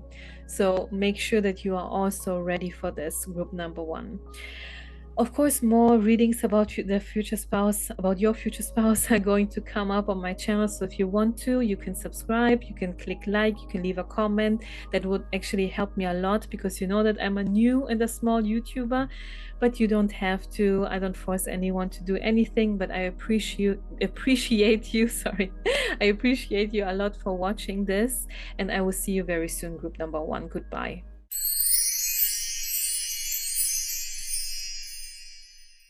Hi, group number two, and welcome to your reading. I am Lola, and today we will talk about who your future spouse really is. And you chose this card, and this shows the links. And now I have to tell you something very interesting, because I recorded the first part of this video yesterday, and I also recorded group number one yesterday. And I shuffled the 3 cards for each group also yesterday. But today, when I started with your reading, I was like, I'm not sure if that card is actually the right one for group number 2. Let me shuffle these animal spirit oracle cards again and see what comes out. And what came out was a different card, the unicorn card. And now another interesting thing. Before I even started shuffling, I was like, you know what? It feels like there are 2 different energies going on. And it feels like there are 2 important sides to group number 2's future spouse. So when I shuffled the cards, this card came out. And then I thought, okay, maybe there's another card from this deck. And what came out was the links again. So it was correct. This is the card for group number 2, so your card for your future spouse. But there are 2 important sides to your future spouse. And I want to make sure that you know it's not about being fake. It's not about wearing a mask, not at all. It just means that there are 2 different sides to your future spouse, something that you wouldn't expect. Because we oftentimes think that people are one-dimensional, and we think they are only this one way. But there are 2 sides to your future spouse, and they actually find it quite amusing themselves that they are the way they are. Because I have a lot of cards for you. I'm looking down because the cards are right here in front of me. And when we get to the tarot cards, you will see what I mean by that. But first, I want to read what these 2 cards say. And of course, they say you, referring to you, but we mean your future spouse, so you have to adjust it to your future spouse. The links, so we want to use this card first, is the Keeper of Secrets. It says, take time out from the world and be the observer. Nothing can deceive you when you trust your knowing. You see other secrets and keep them sacred. In silence and solitude, you will find your strength. This is very interesting, because when it comes to the observer and the strength, I have some cards for you, so keep that in mind. Then we have the unicorn with the infinite possibilities, okay? And it says, you are the sovereign of the seen and unseen worlds. The magic of love surrounds you. Beauty transforms you. Listen to the spirits of light. Abandon the darkness. Go beyond the ordinary and become the legendary. Your future spouse is a very deep person. And I am not sure on, no, that's actually wrong. I cannot say that it is about spirituality, because I don't really have cards when it comes to spirituality. So when it comes to their personality, but they are very deep. They are really deep thinkers. And I can also see a correlation between this unicorn card and the links card, because it says, you are the sovereign of the seen and unseen worlds. Your future spouse really sees people. They really do. And I will show you in a moment. But first, I want to tell you why I think that they are so deep. So, among other cards from this What's the Tea Oracle card deck, came out this hooked card. And the moment I saw it, I was like, it feels like your future spouse, I wanted to say your spirit guides. This is strange. Your future spouse. Did you know that the higher self of our future spouse can be a spirit guide to us? And your higher self of you, so your higher self can be the spirit guide for your future spouse. So maybe something like that is going on. Maybe this is why I wanted to say spirit guide. Okay, anyway.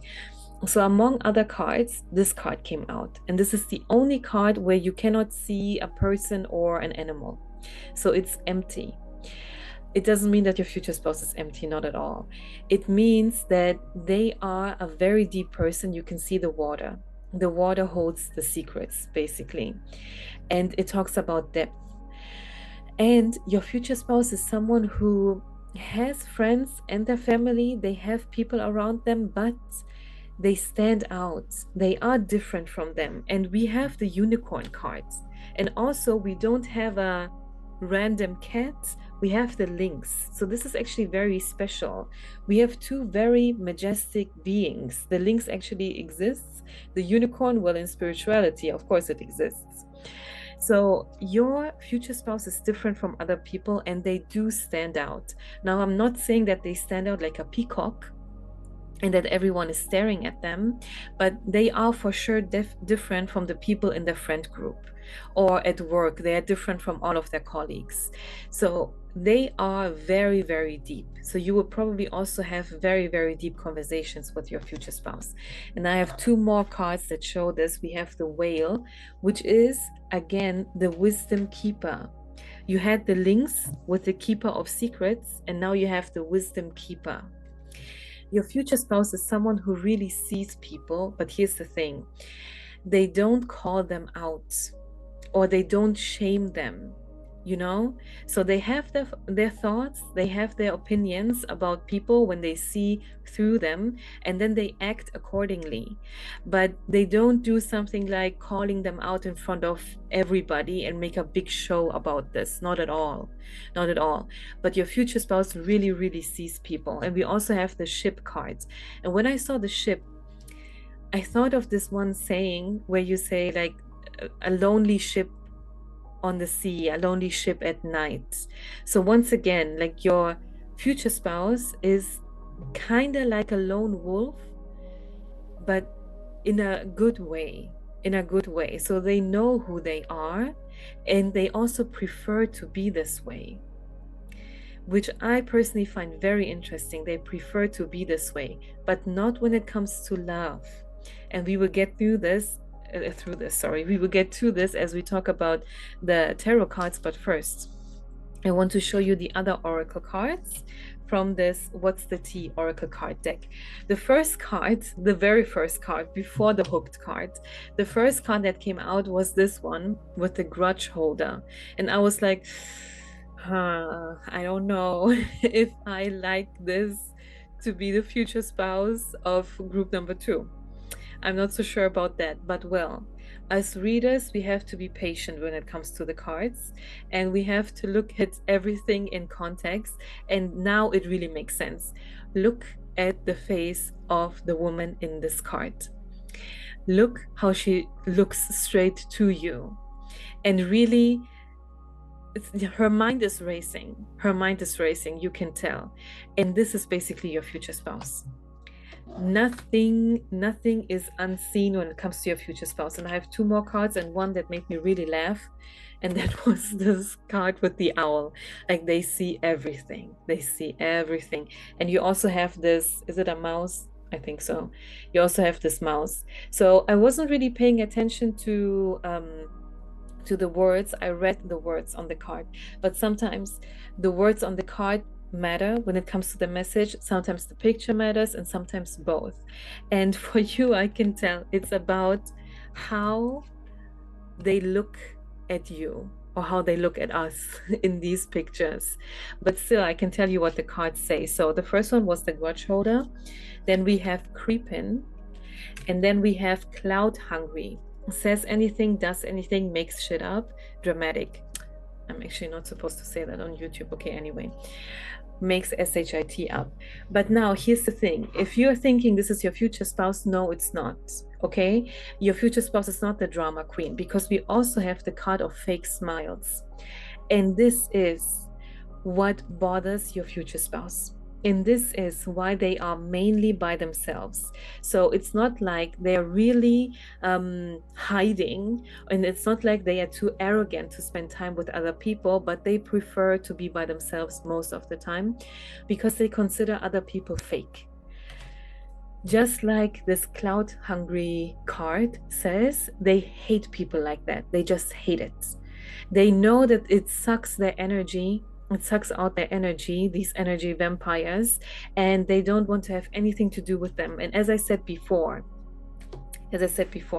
with the whale card, they see through people. You can see it with this grudge holder card. They see through people, but it's not like they explode or anything. It's not like they start arguments or anything. They know who they are dealing with, and then they act accordingly. They are not fake themselves. They are not fake themselves. Your future spouse is not fake.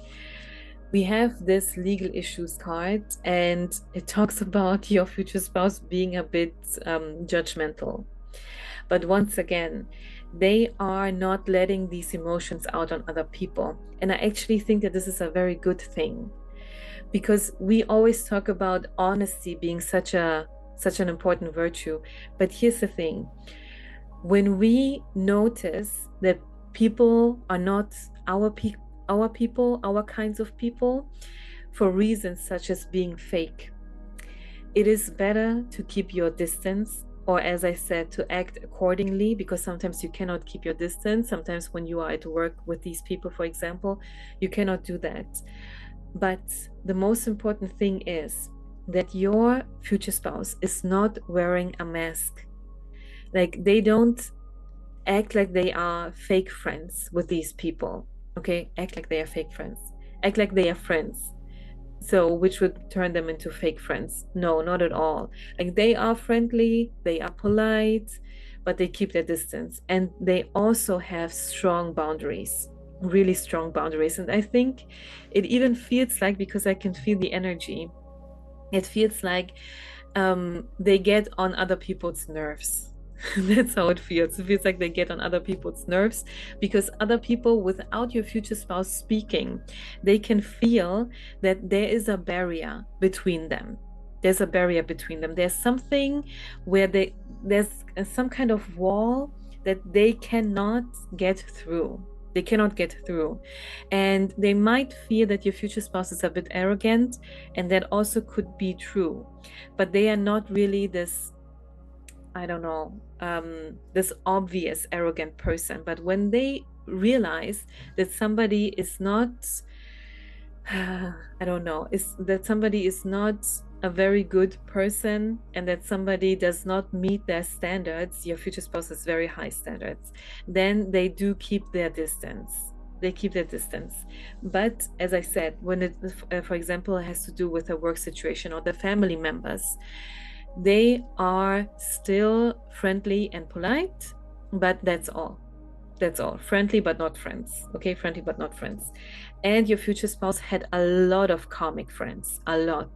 So this is basically where their wisdom comes from, okay, where their knowledge comes from, because they have been through so much when it comes to friendship. Like, their life, in regards to the friendships that they had in their life, was a perfect school for the personality or character that they have now. So no more karmic friends for your future spouse. No more. They don't allow this to happen ever again.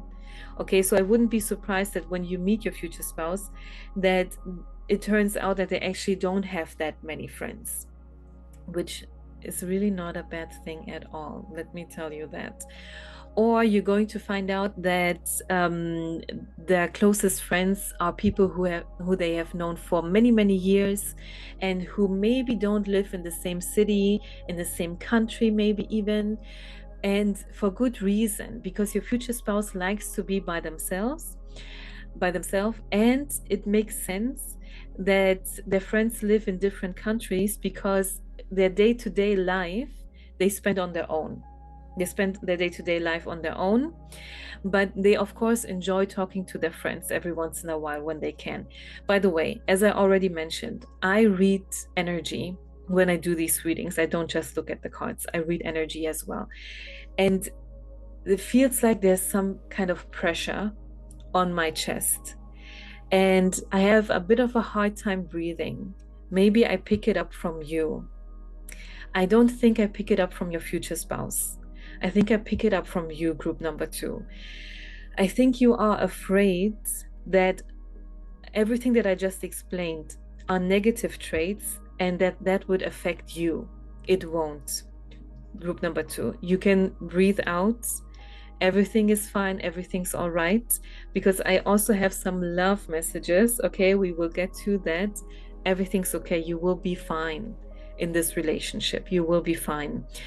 And it's not just the pressure that I feel, it's also me not being really able to form sentences and get to the point with what I'm trying to say. Maybe there's a lot going on in your mind right now, group number 2, as you're listening to this, or right before you started listening to this, or right after. No, I don't think after.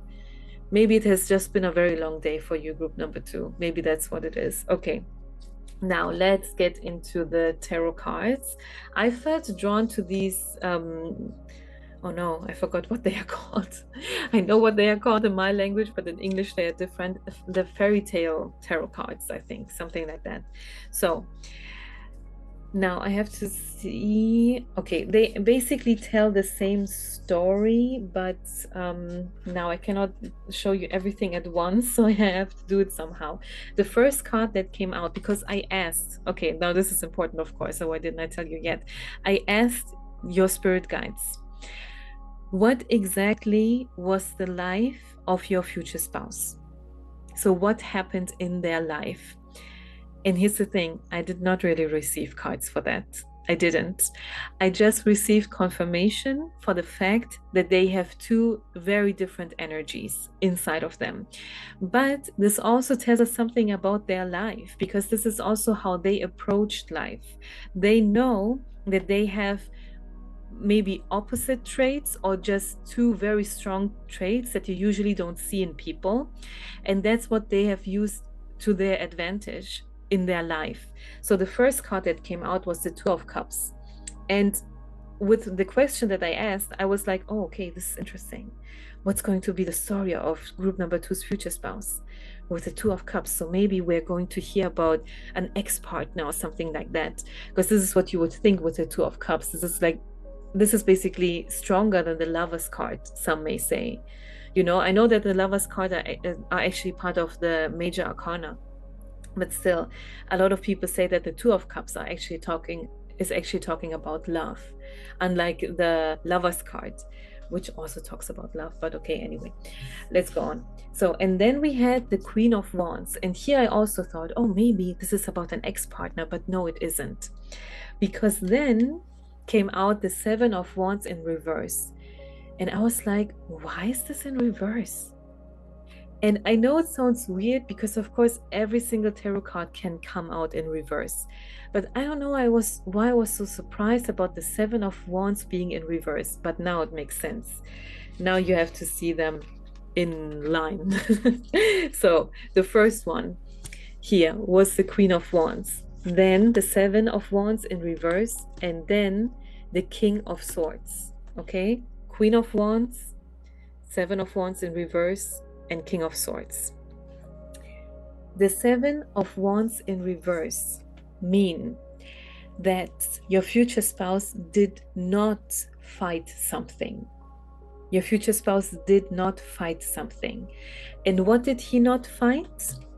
His two very different energies or very different character traits.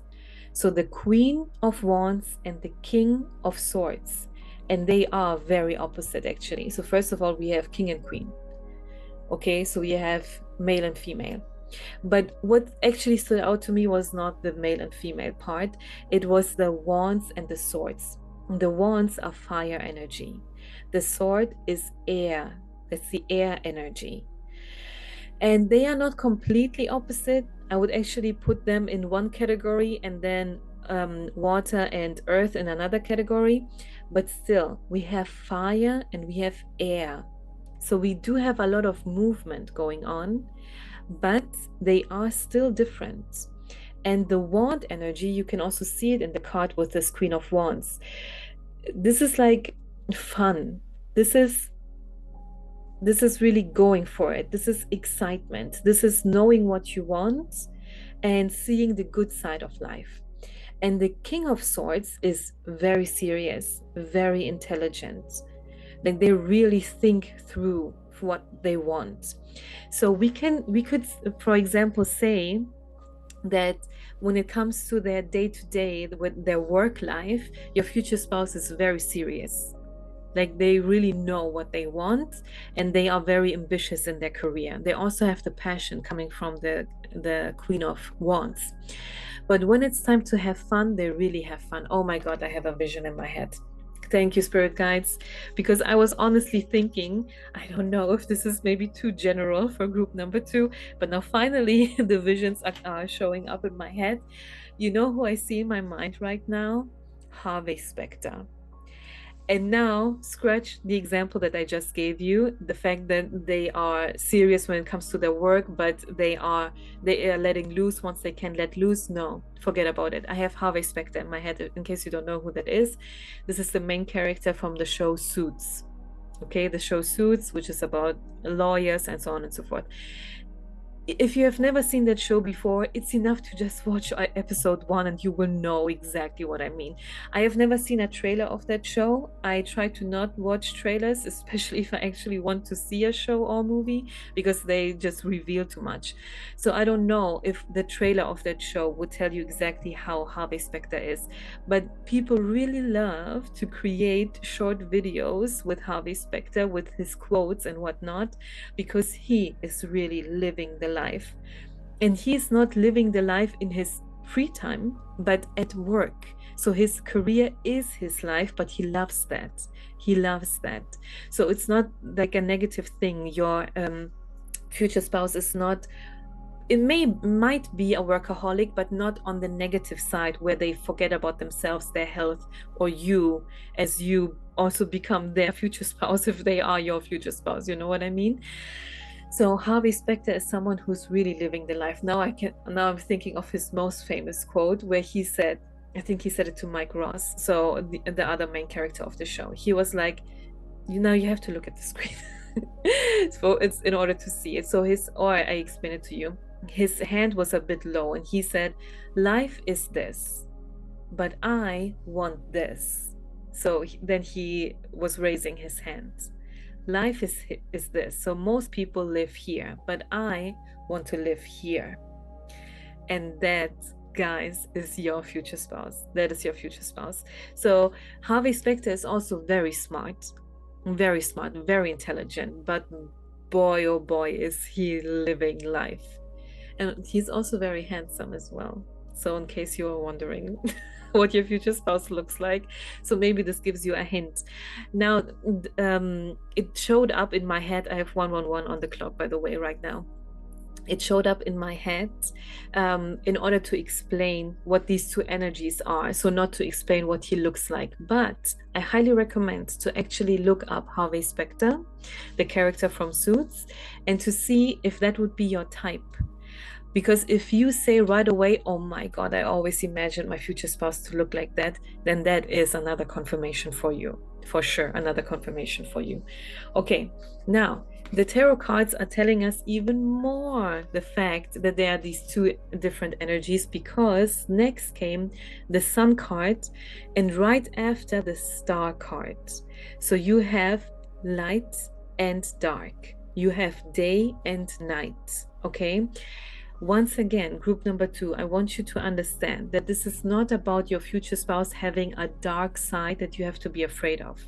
No, it doesn't. That's not what it means. In spirituality anyway, we don't see these cards this way. The Sun card talks about success, going for it, okay? So the sun is shining again, maybe after a period of darkness, and it's male energy. The Star card talks about the knight. And the knight is more like the female energy. Your future spouse is very balanced. And now this also makes me think of this card that we talked about before with the legal issues, because here you can see the scale. Wasn't I just talking about Harvey Specter being the main character of a show where he's an attorney? So everything falls into place now. I love that. Thank you, spirit guides. So your future spouse is actually very balanced. I think many people would not be able to handle these two very different energies, but your future spouse is very good at it actually. So we have, as I said, the sun card and the sun card and the star card, and I can tell that things are going very well in your future spouse's life, very well, because the star card talks about making a wish, but it also talks about a new positive future. And the sun card is like, okay, you made it. That's what it basically means. So once again, you have these two different sides. And the fact that they are able to balance this, not only to balance this, but to actually receive strength, both, or power, both from light and from darkness, gives them a lot of strength, because here you have the strength card. Your future spouse is very, very strong, very strong. And I'm not talking about physically, I'm talking about mentally. Your future spouse is mentally very, very strong. Of course, they can be physically strong. But here's the thing. Light energy is a very strong source. It's very, very strong. I mean, we are talking about light workers a lot for a reason. And it's also said, I mean, it depends on your beliefs, but it's also said that God, so the being God that exists, is actually a being of pure light. Okay, so this is a very, very strong energy. But darkness is also a very strong energy. And I'm not talking about the opposite of God. I'm not doing that. I'm talking about something else. I'm pretty sure that if you're watching this, that you know a thing or two about some spiritual things that happen in our lives, and that we do have things like dark nights of the soul, like shadow periods and something like that. Dark nights of the soul, as hurtful as they are also very, very powerful, because we are put in dark nights of the soul. I keep saying nights, like the knight in shining armor. No, night. Actually, the pronunciation is the same. But I know in my head that I said it, that I meant the other one. No, dark nights, as in the opposite of day. Dark nights of the soul are very important, as hurtful as they may be, because this is where we find answers inside ourselves. And this is where we also heal and transform. And let me tell you, group number 2, a lot of people are not able to do that. A lot of people don't have the power to really stand for a long time in this dark night of the soul. But your future spouse did that probably multiple times in their life. And this is why they are able to receive energy from both sources, from their shadow side and from their light side. Okay? Wow. Your future spouse is really, really strong. So next we have the 3 of Pentacles, and you know what I can see here. So behind there are 2 beings, one blue, one red, and right here in the front is a young person dancing. This is your future spouse, and in the back you have their 2 energies. So they actually like the fact that they are able to balance these 2 energies. These energies in the back, they don't look very amused, because they are very, very strong energies. Okay, very strong energies. But your future spouse is very good at handling both at the same time, and they know when to use which energy. They know when to be the air and when to be the fire. They know this for sure. Okay, now we get into the love part, because next up we have 3 more tarot cards, and after that I actually asked what is group number 2's future spouse like in love matters. I want to actually do another reading on this in depth, like how they will treat you. What will your relationship be like? Okay, so this is actually another huge topic for a different reading. This reading is just about who is your future spouse really. And now, here's the thing, your future spouse, either as of right now or as of recently or in the past. You know what? I wouldn't say right now. Recently or in the past. When it comes to love matters, they were the Page of Cups. The Page of Cups is very juvenile when it comes to love matters. Okay, so love, dating, and so on is new to this person, to the Page of Cups. Okay, so they also might be a bit immature. They are not the romance person who is the Knight of Cups, so the next step after the Page of Cups. They are very young when it comes to love. But wait a second, don't run away. Don't think, oh no, I don't want this as my future spouse. No, because after that card came the Six of Swords, and the Six of Swords talks about leaving a place. Leaving a place. Your future spouse doesn't want to be young and immature and naive in love matters, as you can see in the Page of Cups. They don't want to be like that. They actually want to go to a different step, and this is where I see your future spouse right now. This is why I had to correct myself when I said right now or recently or in the past. No, it was recent, them being the Page of Cups, or it was a long time ago. Okay, because then came the transition. First came the realization, and this is the thing about your future spouse, group number 2. They are so wise and they are so reflective. Is this the right adjective? They really understand themselves, and this is something that is so important when it comes to marriage, because we're not talking about your boyfriend or your girlfriend. I mean, whatever you're looking for. We are talking about your future spouse. We are talking about marriage. And that for sure is not a game. That is really serious. So it is good for you to know that your future spouse really knows themselves, and they know that they are at this phase of their life where they are open to love. For sure, they are open, but they also realize, you know what, I'm actually a Page of Cups when it comes to love matters. Now, I don't think that they use this terminology. Like, can you imagine?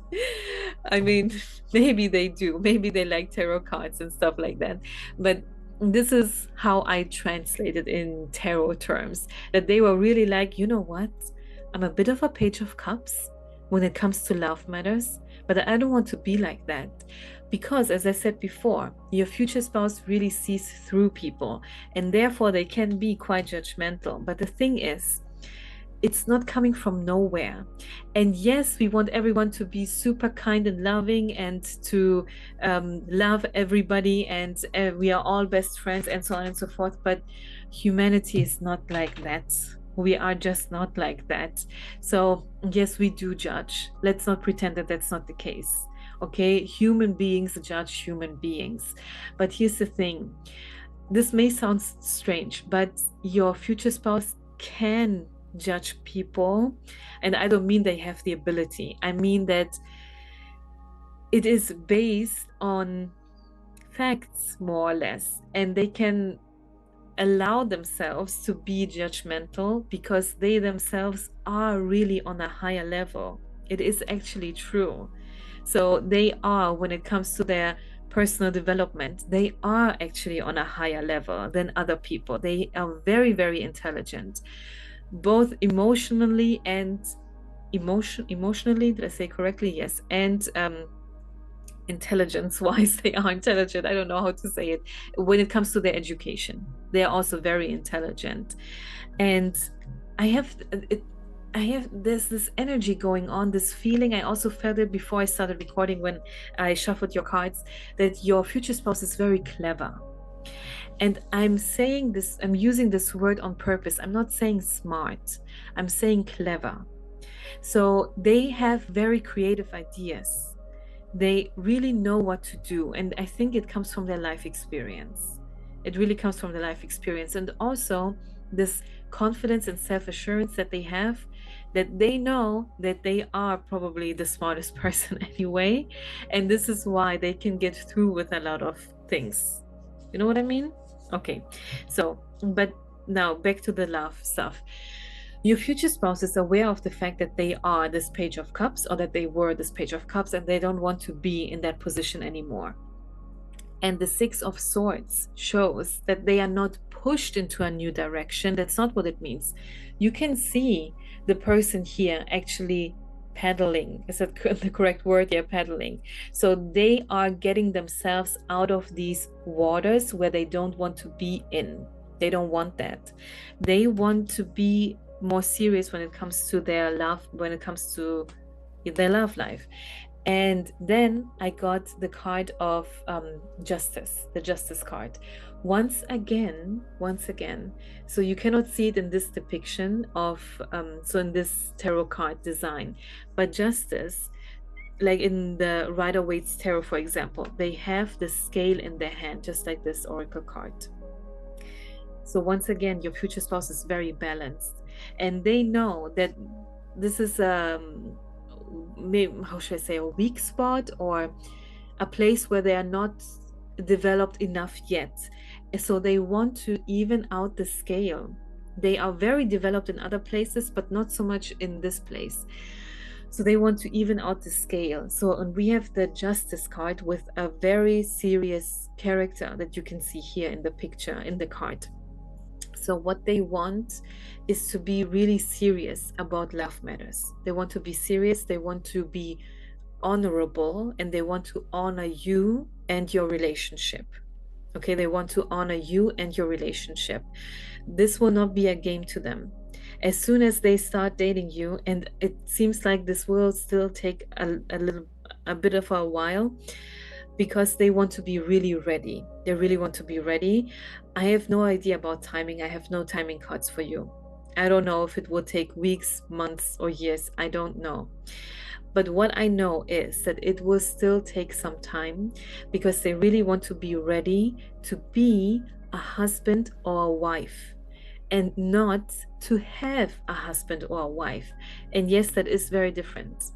A lot of people say, oh, I want to have a wife one day and I want to have kids. But they don't take into consideration that they actually should want to become a husband and a father. Or if we use the terms for the other gender, that they want to become a wife and a mother. You know what I mean? Because it is actually not too difficult to either knock somebody up or to get knocked up and to bring a child into this world. It is not too difficult to say, okay, we are in a relationship now, okay, done.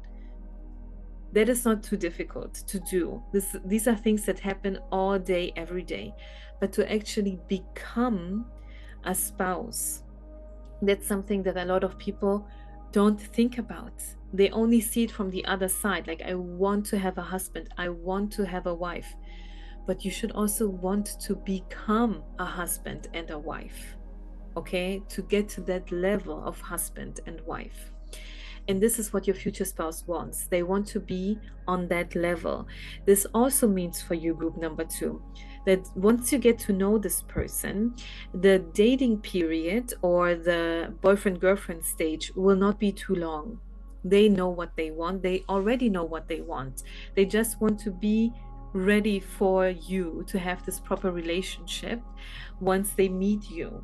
And if you already know who I'm talking about, so if you already have a person in mind and you are thinking, I don't know why they don't text me back, I don't know why they don't ask me out, I know that they like me, I like them too, it's because they are not ready yet.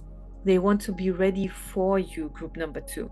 And I know it's annoying, I know it sucks because it puts you in this waiting period, but it's worth it, group number 2. It's worth it. So they don't put you in a waiting period because they want to F around with other people. That's not what it is at all. I did not see this in the cards at all. At all. It actually seems like there is no other person in your future spouse's life when it comes to love matters. But I don't know, okay? As I said, we did not receive any cards for that topic. for that matter. You are in a waiting period right now because your future spouse wants to be ready for you and your relationship. Now, I also shuffled some romance cards. The first one that we got, and this again shows the two different sides of your future spouse. These two look very much alike, but this one looks a bit different. And this one was the first one that came out, and it says, let your friends help you, ask for and accept support from others. But here's the thing, I actually looked more at the image of this card, and you can see a lot of people here. So your future spouse likes to be every once in a while, not always, not all day, every day, but they like to hang out with their friends. They like to hang out with people. And if it's not really like with their friends, it's more like being every once in a while, not all the time, but every once in a while in a crowded bar. You know, not just sitting at home alone or sitting at home just with you. They want to do that as well, but they also sometimes just want to be in a crowded bar. They want to go for walks in a crowded place, you know, where maybe there are a lot of tourists, for example. Or in the evening, in the summer, a lot of locals go to that place. They like to do that every once in a while, to be surrounded by many people, because it also gives them energy. And I'm not surprised, because as we already said, they have the air and the fire energy in them. So this is very powerful energy. It's also extroverted energy. So I think your future spouse is an ambivert. I think they are an ambivert because they like this outside and energy and people, but they also like to be by themselves. And that's a typical ambivert, where they have both energies. Didn't we say this the whole time? That they have two energies? I mean, but then good news for you, group number 2, because we have these two cards. We have the soulmate card and the chemistry card. Group number 2, once you guys meet and once you fall in love, you will be in love. Like, wow, this is the kind of love story people write books about. Okay, so it will be so wonderful. It will be so loving. Your future spouse will be so kind. Okay, it is a very sweet and gentle energy that I'm feeling. Very sweet and gentle. And I think that's something that you need to know, because as I said in the beginning, or whenever I said it, that there's this energy of you, a lot of pressure. By the way, I don't feel the pressure anymore. So I hope the reading helped so far. And that's why you let go of that energy, because I don't feel the pressure anymore. But I felt it before. And you can be sure that you will be safe with your future spouse. And it doesn't matter if you are a man or woman watching this. Women, of course, they have this deep desire of feeling safe. It's in our nature. But of course, a man also wants to be safe with their woman in their relationship. Of course they do. I mean, this blah blah blah that is going around, where we say things like, oh, boys have no feelings, it's actually not okay. I know that they do a lot of hurtful things, but at the end of the day, a man wants to be safe in his relationship with his wife too. Okay, and it can also be man and woman. Okay, whatever applies to your situation, you will be very safe in this relationship, and it will be really love and romance. Okay, it will be so, it's like a very warm feeling that I'm feeling right now. It's a very warm feeling.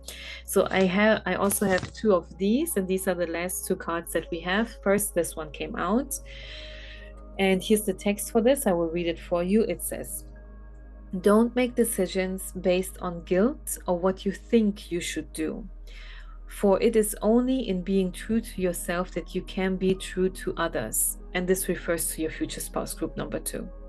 Okay, so they themselves, this is actually something that they tell themselves.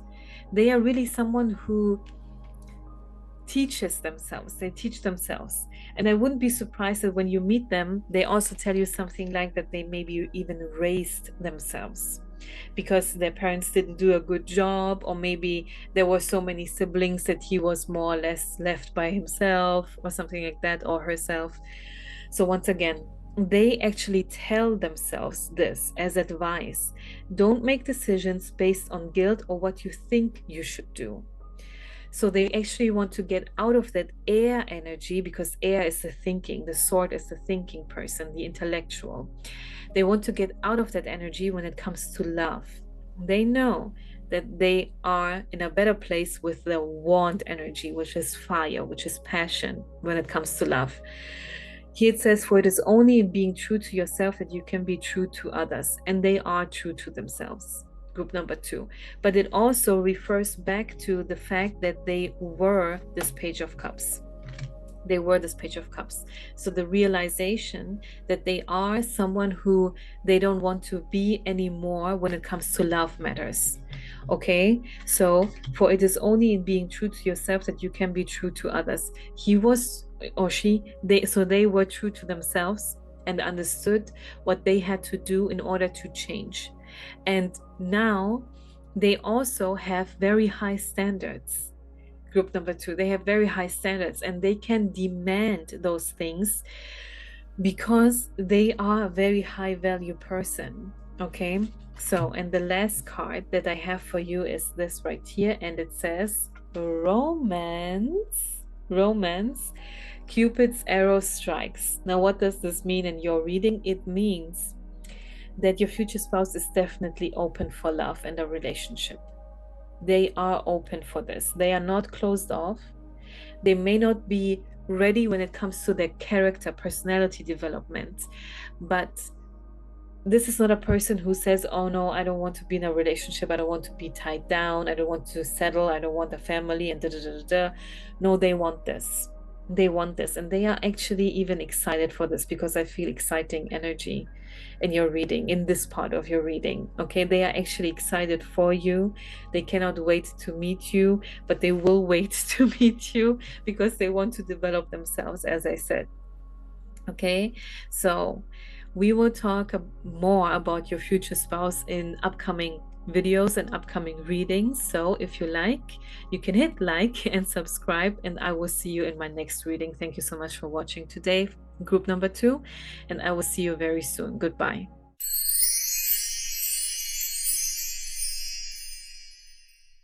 Hi, group number 3, and welcome to your reading. I am Lola, and we will talk about who your future spouse really is. So this is your card, the tiger with the fire. And I shuffled these animal spirit oracle card decks to find out what character traits your future spouse has. And you actually got 3. So the first one was the tiger, then the dolphin with play, and then the sea otter with happiness. This one came out last, and I was surprised because I just wanted to put this card deck down, and then this card also came up. And with these 3 cards, because all of them stand for something, the first one is fire, then we have play, then we have happiness. They really show that your future spouse is currently going through a transformation. The other oracle cards show this, the tarot cards show this, and by the way, in the end, so this is actually the last card. I can show you right now, but we will talk about it in detail in the end. In the end, you even got the transformation card, or your future spouse got the transformation card, because this is all about your future spouse now. So I will read what every card says, so we have a better understanding. And these cards usually say I or you, but of course we mean your future spouse, okay? So, I choose to be unstoppable. My passion is my power. I am bold, I am brave. Mighty forces come to my aid. So this was the tiger card. And then the dolphin card says, swim in the happy joy of living. Inhale confidence and exhale fear. Dive into your wisdom. Go with the flow. And then the sea otter says, the sea otter with happiness, be the master of playful living. Release expectations and enjoy every day. Let worry go and instead choose love. Surrender to the waves. Your good destiny of love is sure. And it's really interesting because we have fire and water energy. Fire is the go-getter. And and water, as the cards already said, are about going with the flow. So your future spouse wants to make things happen, but the universe his or her spirit guides are saying, no, just let things unfold. And that is really interesting because, as I said, I already know all the other cards, but now I will show you. So first, I shuffled the tea leaf cards, and already it started with the cracked cup, dissatisfaction with life. So your future spouse is not very happy right now, and I will tell you in a moment why. But first, the other cards that also go hand in hand. We have the frying pan, and again you have fire. The frying pan, and it says trouble, accusations, and then the wall with misunderstanding. But this time, believe me, it's not a misunderstanding. I will explain to you what is happening in your future spouse's life right now. It's not a misunderstanding. The important part is the wall. The wall means that we have a long way to go. And it also means that we have been walking this path for a long time. And that is where your future spouse currently is. So things are at the moment not really easy for your future spouse. Now, why is I keep wanting to say he, because you're most likely a woman watching this. I mean, of course you don't have to be, but you most likely are, and you're most likely interested in men. So this is why I keep saying he in my mind. But interestingly, I did not have this issue, or not so much, in group number 1 and 2. I kept saying they, but okay, whatever. So now, why is your future spouse not happy with life right now? They are going through a breakup. A breakup with whom? A wolf in sheep's clothing, as this card says. So the person they have been with, or maybe no, they definitely broke up, definitely.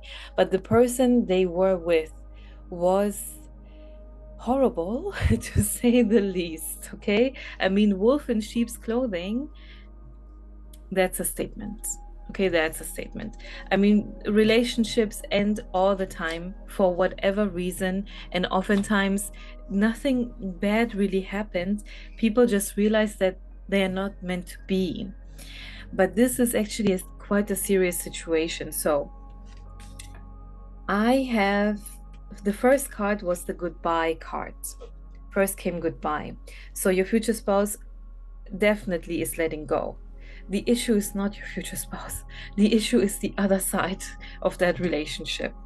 Then the next card was blocked. The card blocked. It says spam and calls text. Okay. So they are so done with that person that they are really literally blocking them out of their life. They're not leaving the door open for things like, okay, let's stay friends. No, they're not interested in staying friends with that person. We even have the psycho card. So this is a crazy ex, an obsessed, crazy ex who cannot let go. Which is why we also got the card of fed up. So your future spouse is fed up with that person, which is also why they are blocking them. And that is what you should do. I mean, oftentimes people are complaining about their ex-partner. And why are they complaining? Because they're texting them all the time, or the ex-partner is still texting them, calling them, and whatever. And I'm like, why do you pick up the phone? Why do you answer the text? You are actually feeding the ex-partner who is still obsessed with you, but your future spouse is not doing this. Okay, so they are setting up boundaries, and they are basically done with that person. I got another card, but it looks so scary. The picture on the card looks so scary that I actually don't want to show it in the camera, but I tell you what it says. It says obsessive lover, dangerous, toxic, unhealthy, possessiveness, karmic. So this is the ex-partner, not your future spouse. Okay, group number 3, please don't be worried. It's not your future spouse. It's the ex-partner. And most importantly, they are closing this cycle. They're closing the cycle. So they're not taking these issues with them. This is not the baggage that we're always talking about in relationships that they are bringing with them. No, of course, they learned from this. And of course, they don't want these things to happen again. So these things are more or less affecting their lives. It's going to affect their life. It already is affecting their life. But they are not bringing their ex with them into your relationship, group number 3. So this is not a worry you should have, you have to have, you could have. You know what I mean, group number 3. Okay, so I have some more tea leaf cards, but because these show the next step of your future spouse's life, I wanted to break them first and talk about the other cards first, and now these cards. So this is what your future spouse is doing now after the breakup, and they are going for it when it comes to making money. Okay, so when it comes to financial resources. So the first card, which one was the first card? This one. Oh, okay, this way around. The first, it actually doesn't matter because they all more or less say the same. They talk about the same thing. We have the bag, something important such as a new job or a raise. Okay. Then we have bread, period of prosperity and abundance. And it makes sense because they are now fully focused on this. Okay, nothing else, no distractions, nothing. And your future spouse is very lucky because we have the 4-leaf clover with great good fortune. And we have the stork, news of a birth or a new business opportunity. It's a business opportunity, okay? And group number 3. And we have target, a goal-oriented person. 100%, definitely. I can even see this in other cards. Your future spouse is absolutely goal-oriented. And right now, their goal is to make money. Okay, their goal right now is actually not to be in a relationship. I mean, of course, after the things that have happened, they are not interested in being in another relationship at the moment. So they actually want to build themselves up again, and then they will be ready for a relationship. Okay, now let's get into your tarot cards. We have, for your future spouse, the Tower. Of course, we have the Tower. The Tower talk about big, big, big transformation in life. Huge transformation. And by looking at the cards and how focused they are currently on making money, they probably during the relationship were not so focused, which doesn't mean that they didn't want to make money, but maybe they were just not able to fully focus. Because if you have an obsessive ex, you probably also have an obsessive partner. So the obsessiveness, I don't think it started after the relationship.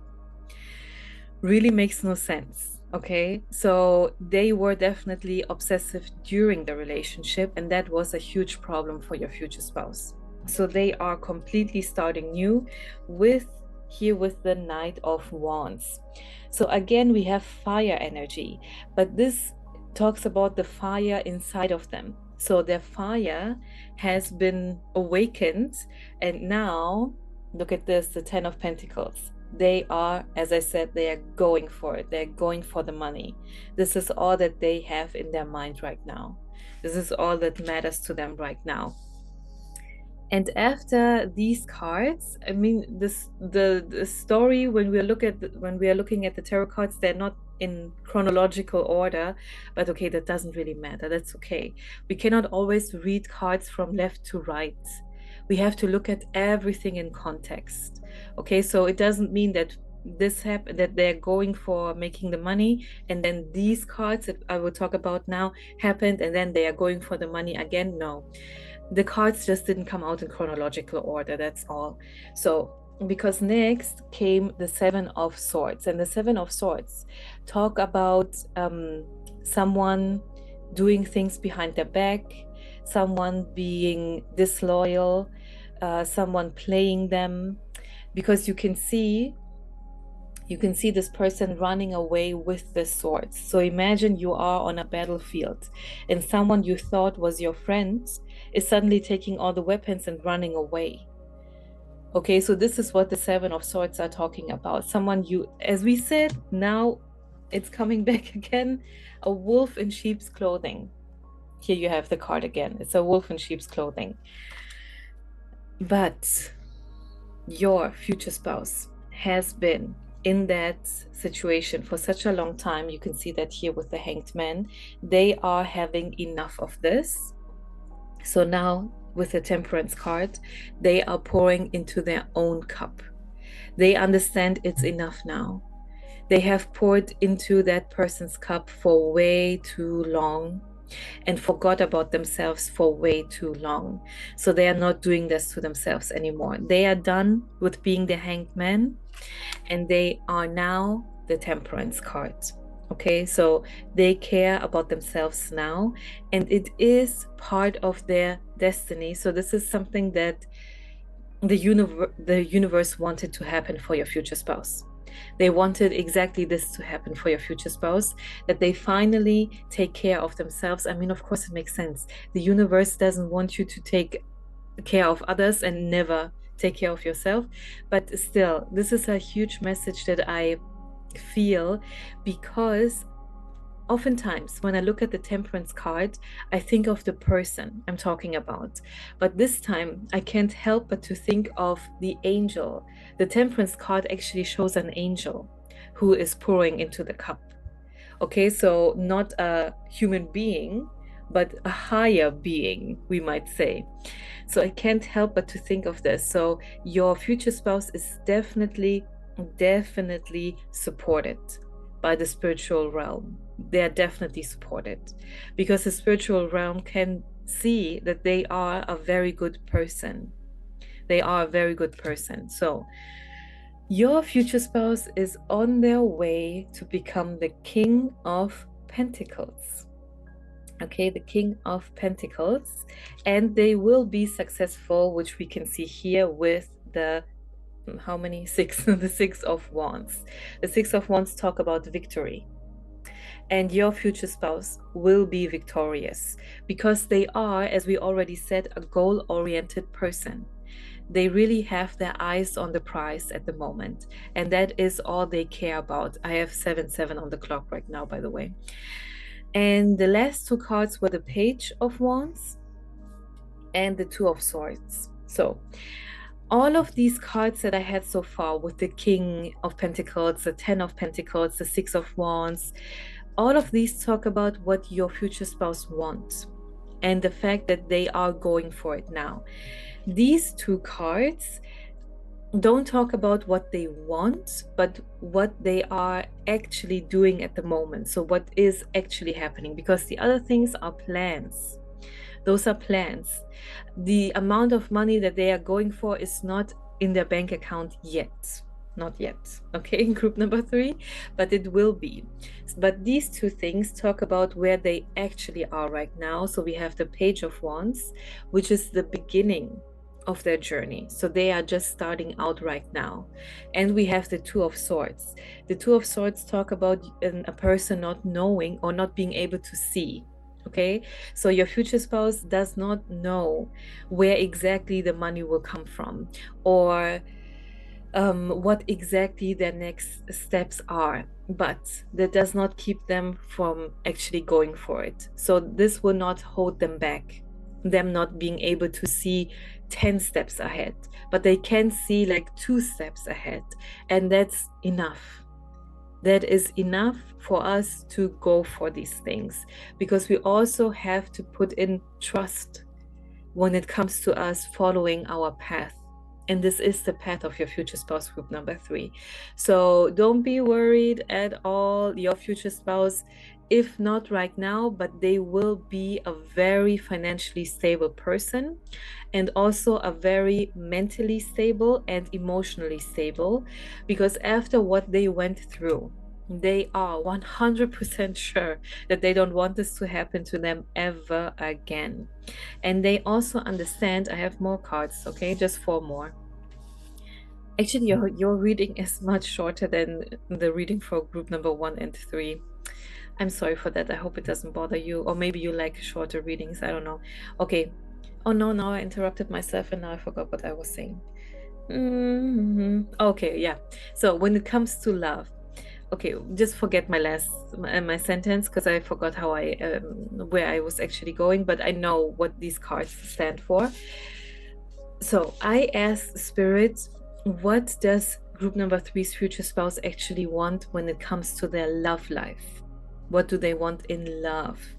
And we got two cards, two from the monology cards, and I can't help but think that they look more or less the same. This is something that stood out to me, okay, strongly, that you have more or less the same picture, but it is important that they are not exactly the same. I don't know if you know what the Moonology cards look like all of the Moonology cards, they look very, very different. They really look very different. And the fact that I got, or that you got, these two cards that look almost the same, that is quite interesting. So the first one was this one with the three people in the card, and it's in a different language. It says, so this is about what your future spouse wants in love, and they want support. They want to be supported in what they are doing. Now, in this card, there's only one person. This one person is your future spouse. And as you can see, it is in a different language, but it's almost the same as in English. It says focus, focus. So they want a partner who supports them in their career endeavors, in their financial endeavors, in their career path. Okay. So right now with the Two of Swords, they may not know exactly where they are going, but they have something on their mind. They have something on their mind. They are still in the beginning stage with the Page of Wands, but they know already. I can see. Now I get visions. It took this long to get a vision. Okay, no, but it makes sense. Sometimes it takes me about 20 minutes into a reading to finally get a vision, but sometimes I get bombarded by visions from the beginning of a reading to the end of a reading. It's so crazy. Do you know what I see in my mind right now? I see the Wolf of Wall Street. The Wolf of Wall Street. If you have seen that movie, I don't want you to be worried or anything that your future spouse will be like the main character of the show, in the show, not the show, in the movie, sorry. When it comes to their career, oh yes, oh, yes, they will be like that main character in the show. But when it comes to their relationship, they won't be. At least the cards are not saying that, okay? They won't be. So, what I mainly see, because I don't see the entire movie in my head, what I mainly see is the scene. There were actually multiple in the movie. Is the scene where Leonardo DiCaprio is standing in front of all of his employees and is giving a speech. And this is where your future spouse is going. And it makes sense because, of course, we have a lot of speakers exist. This is something that became, that became bigger and bigger and bigger over the years. And I think we actually had the height of this maybe from 2018 to 2020. There were so many speakers and so many TED Talks and everything on YouTube as well. And it's still a big thing. It's still a big thing that a lot of people do. And anybody can do this. I mean, let's not lie, okay? Let's not lie, because this is something, I don't know how deep you are when it comes to these things, but there is so much drama going on behind the scenes of these things. It's like it's like a reality TV show, really. And it's actually not even behind the scenes. It's actually quite open on social media, where people are like, okay, I started the speaking thing and now everyone else is also doing it, but I actually have something to say, and these other people are just copying me. Group number 3, you have no idea how crazy these things sometimes go. I don't care about those things anymore. I don't watch those things anymore. It's a bit too much for me. But what am I trying to say? Am I just telling you a story? No. What am I trying to say? The thing is that a lot of people who become a public speaker are doing this because they actually have something to say. And that is your future spouse. Your future spouse actually has something to say. They actually have wisdom to share. They actually have been through things, and therefore they can give people hope and help. And there are other people who are just good public speakers, you know? So a lot of people hate public speaking. And even though they have all the wisdom, all the knowledge that they need for the message to be delivered, they don't have the courage to do so. Okay, so this is why a lot of people who you would think would be great for this job, they don't do this. But then on the other side, there are very, very extroverted, confident people who are just very entertaining. And they might never have experienced anything difficult in their life. So who are they to motivate people? You know what I mean? But then comes your future spouse, and your future spouse really knows what's up. Okay, or at that point they will, and they already have an idea of this. They already know that this is where they want to be one day, and it doesn't have to be like public speaking where they invite people for seminars and stuff like that, because I have the Wolf of Wall Street, as I said, in my mind, and Leonardo DiCaprio was speaking in front of his own employees. In the end of the movie, he was actually speaking in front of strangers as well. But first, it was about his own employees. So your future spouse will have a very high position in their job, and they may also become an entrepreneur. Okay, so it will be their own company. It will be their own company. And this is why, with this card, they want someone supportive. They want someone who supports them so they can focus on their career. Okay, and lastly, because I thought that these cards are maybe not so romantic, I really wanted something regarding love. And this is important. Support, of course, this is the reason why a lot of relationships don't work out. So this is important, but I wanted something very, very romantic for you, group number 3. So I also shuffled these love oracle cards. And yeah, I would say that they are similar to the Moonology cards. They are love messages, but not the most romantic ones.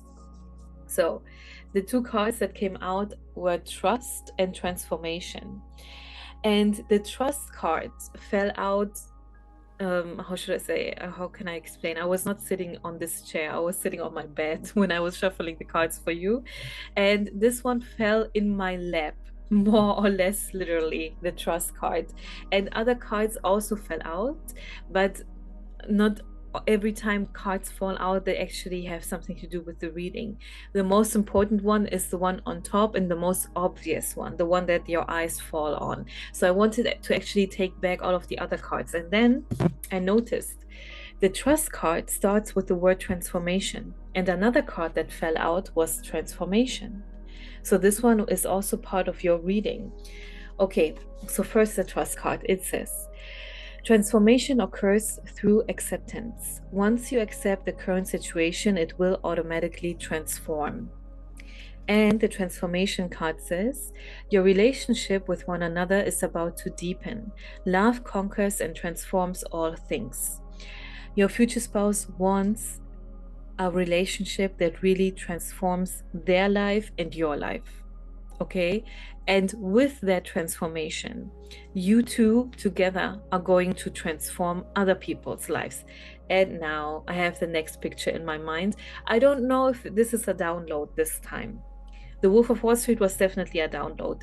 This time I think I have an example in my mind, not a download. So because what I can see right now is, oh no, what was his name?